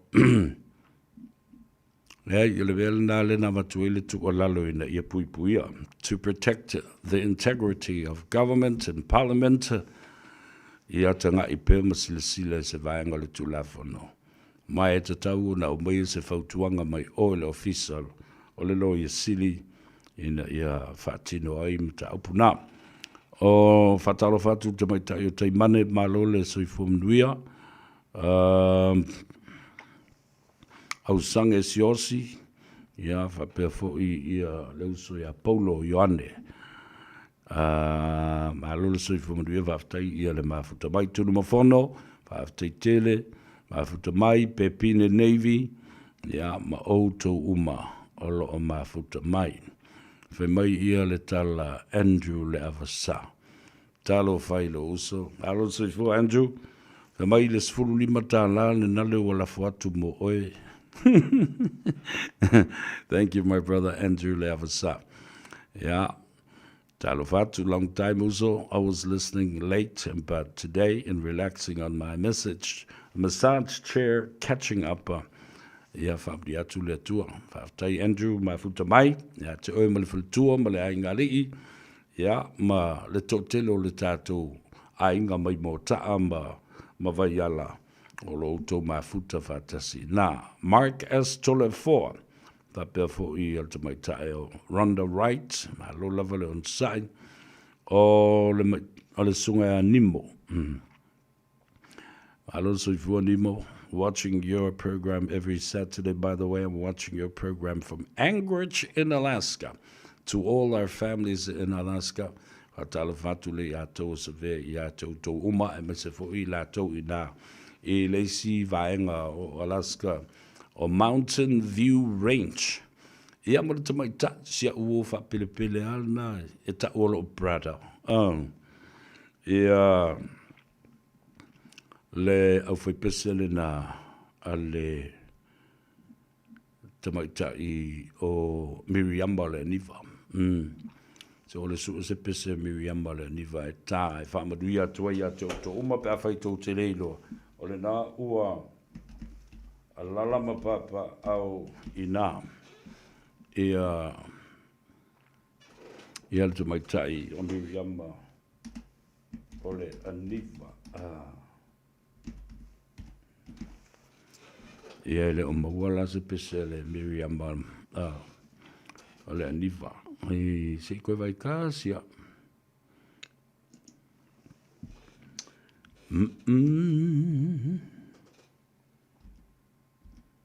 Ia sa oa, ele o mawala tātou listing ia le vaenga le nā. John e tuale o anga pāsua tāna whalava. Ia mea nai le whala au whasai. Na si tātou ofo I koe loke le ngā mea I le asunga fua. Ua anong ngai vai aso loke whala au whasai. Na e maise la le tūlanga o le mata upu lea. Ia I la tau I o lo tau fia nei. I le whalavelave Vietnam. To iwa ista ngata ma latu accounts. Le o tau fia nei. And frozen by the Samoa Central Bank. The other 3 that are still in custody that has relation or a connection to the saga and the assassination of Lorenzo Lemalu in the city of Ho Chi Minh in Vietnam. Tātou whātalipea. Awa, o le mea moni lava. Ia le la ui nele talutulunga ua mana na oina iei se so tanga fo leo Samoa ma leo Samoa. Le so ta I lawari I fefo I Vietnam. Ma leo Vietnam. Ale me leo tu like mene. Wa tāpuni mai e leo Vietnam ma lato matanga ruenga. E le mana na o iei se so tanga e watu leo Samoa I Vietnam. Ia ma whatala noa ia tama I e to rua lea ua tau fia nei ma masalumia le whao uina o le oti ma le tangata valeina o le Lorenzo Fimono Lorenzo le malu fatalo fatu Cecilia Fimono alo le soifo manuia Joy Sale Apanga ia o le pata ia fa perfo ia le uso ia Ben Hur talo fa Ben malo le soifo manuia ia elena mela leo te fai tu ilo tala tatu talia lupe maunu le foi vai aso o te le tio foi ile le tatala ina mai leo o Vietnam o se avanoa e anga I tu leo Samoa e fatala no ina le mata pule nei aisea e tuto tasi ia le matanga ruenga o leo ale malo Vietnam se vanga na ua iai se tātou whea ngainga whaavao malo le tula fono e mawhai ai ona whaia se awala whapena oni fsota inga whaavao malo bilateral agreements in terms of the relationship, a diplomatic relationship between Samoa and Vietnam. E foi tu la fono I tausi Vietnam ia awa o istu la fono atunu Asia ia o le oti o le pao le fana ai ia te au lava la tau ia tatia pele mata upu se I fai le suenga leo I Vietnam. Because the jurisdiction and the power of the Vietnam courts to handle this case is rightfully so, because the assassination happened on the soils of Vietnam. Ole malusi anga le na le tulafono e tawai ona fatino pea le suenga la tuia le malo ma leo Vietnam. Ai oi Tātou on sa ile titi o la ule na fautuanga ma le tu ua lalo iai. Awa e te le lava vaenga e onga ai ma whaasala ve iai ia le susu. Nga pēr tātou vave. Whaonga mai tātou diplomatic connections in terms of having our foreign affairs, trade and foreign affairs office and ministry to deal with this in the most appropriate legal manner. Ia, o nā tawalunga tuai lea, o se au ranga mas tautua I le neifo I asto nai. Haftai tuai le manu tele o le tātou tino, loutou lava papale, ia ma loutou on sa I fo I le neiva I aso atoa. Tātou mafuta ma whailoa iai. I tala tau longo o mata upu o whai o malo o le tūla fono. Ia, ma le manuia lau tele o le tātou o tunu o. I le tātou whasoa. Ia anga le mai le tua, wai lua tusa so tātou manuia. Pa ia la silasi o Samoa I ona tūlanga whalupe, o mafutanga, ma le lo o Samoa. E ona taulangi, ia, sanga iane ai o le tai. Sanga iane fo'i ai o le langi. Ia sanga iane fo'i ai o le vao. Ia lo fangia le tua le upfolfola le au. Whainga luenga tofi le aso tai au I fata whai taulanga e fia. Ia, mawhapena ona tatala ai pui o malu tapuai. Maulu fale le whanau o le tua, fatasi ei ma le whanau o le ti Apollo. Kako uofa kasi kako milikingo ai I le fale saa, I le aso tai au. Awala ngai vape ngal fengo le meani. Ele vape o kua whanau le tua le lotu. Ai le o koe fwoi ma le whangau o ki Apollo la kou. Kau ki o whakasi am kako lima whakasi e kai au. Il fale saa. E fwoi ma le whaife au ki Apollo I e luak fwoi kai au. E la ku fwoi whaisanga I la unga kai au. Ia le na. Ai tawalunga atu le talamatau tia I le tai au nei. Ele I asa tio le vao Amerika ma le malo Iran. Ale mele I nei. Na o le ula mai o Iran.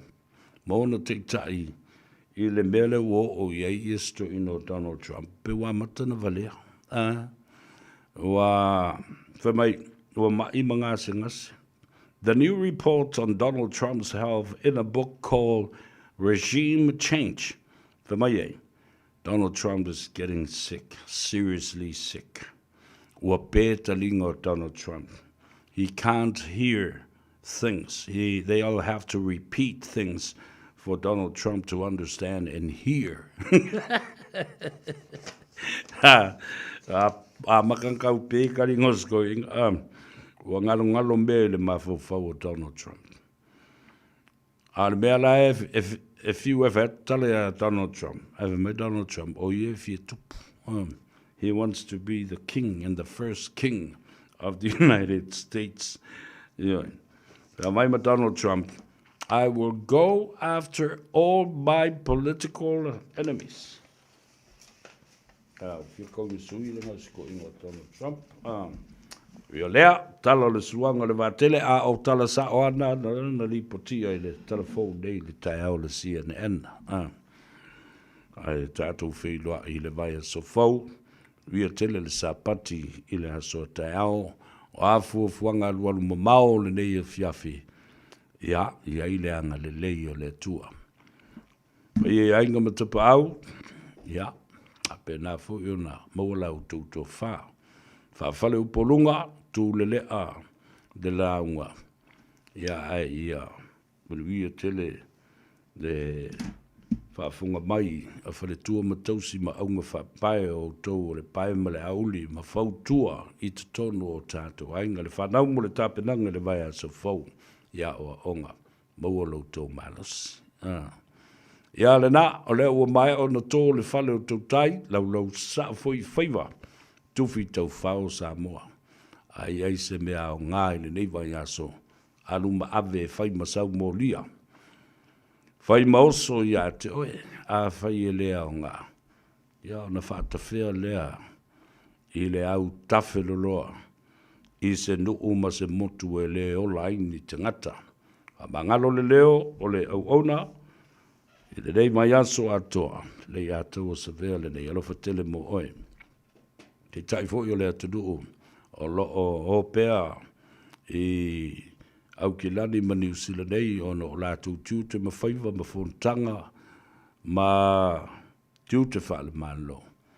Ai se te me to te liu le uto ma tala au ma to fo ya tu le tatu o te no. Ia fa ma malu a au le ali I le fainga malanga. Ma pui te ia tau nu umale manuia I lau whanua me le ele lo whatino ai le tautua. Nai ta mamti nā mātutua e le mwhai lava o na ngalo o tau. Anga lei le tua maua foi lo tau malasi. La tātou ua e su ele pese le a tau o sa vea. O le nofo totas. E fia I nai ta mamti nā mātutua. E se ala tau ongofu kai kōkasi. Pese le atau sa vea lo fatu ai mo oe ma tātou tau ma vai le nei vai aso wheloa I I le vai aso fau I le aso ngafua. Tai atu ia I loutou soifua. I le alofa maleanga le lei le tātou te sini le laki. Well, folks, that's it. O talana I o tātou tangata I le reiva yaso ato. Those are the stories about our people this week. So long, alofa mo oe soifua mo ia mulia. Foto atasi ma fau ngai wa sau tua lasi le alofa mo oe wa pei o se mai awele lai se iangi mai si o le o e tafia falo mo iai la o belea o fea o e iai Lalulangi pua male manunu Wasola le la fasulu sulu Unai o foli nai Wa mo atu Peana e la Talata mai Se kusia uma e foi mai La upele ea Wasili o eleva ai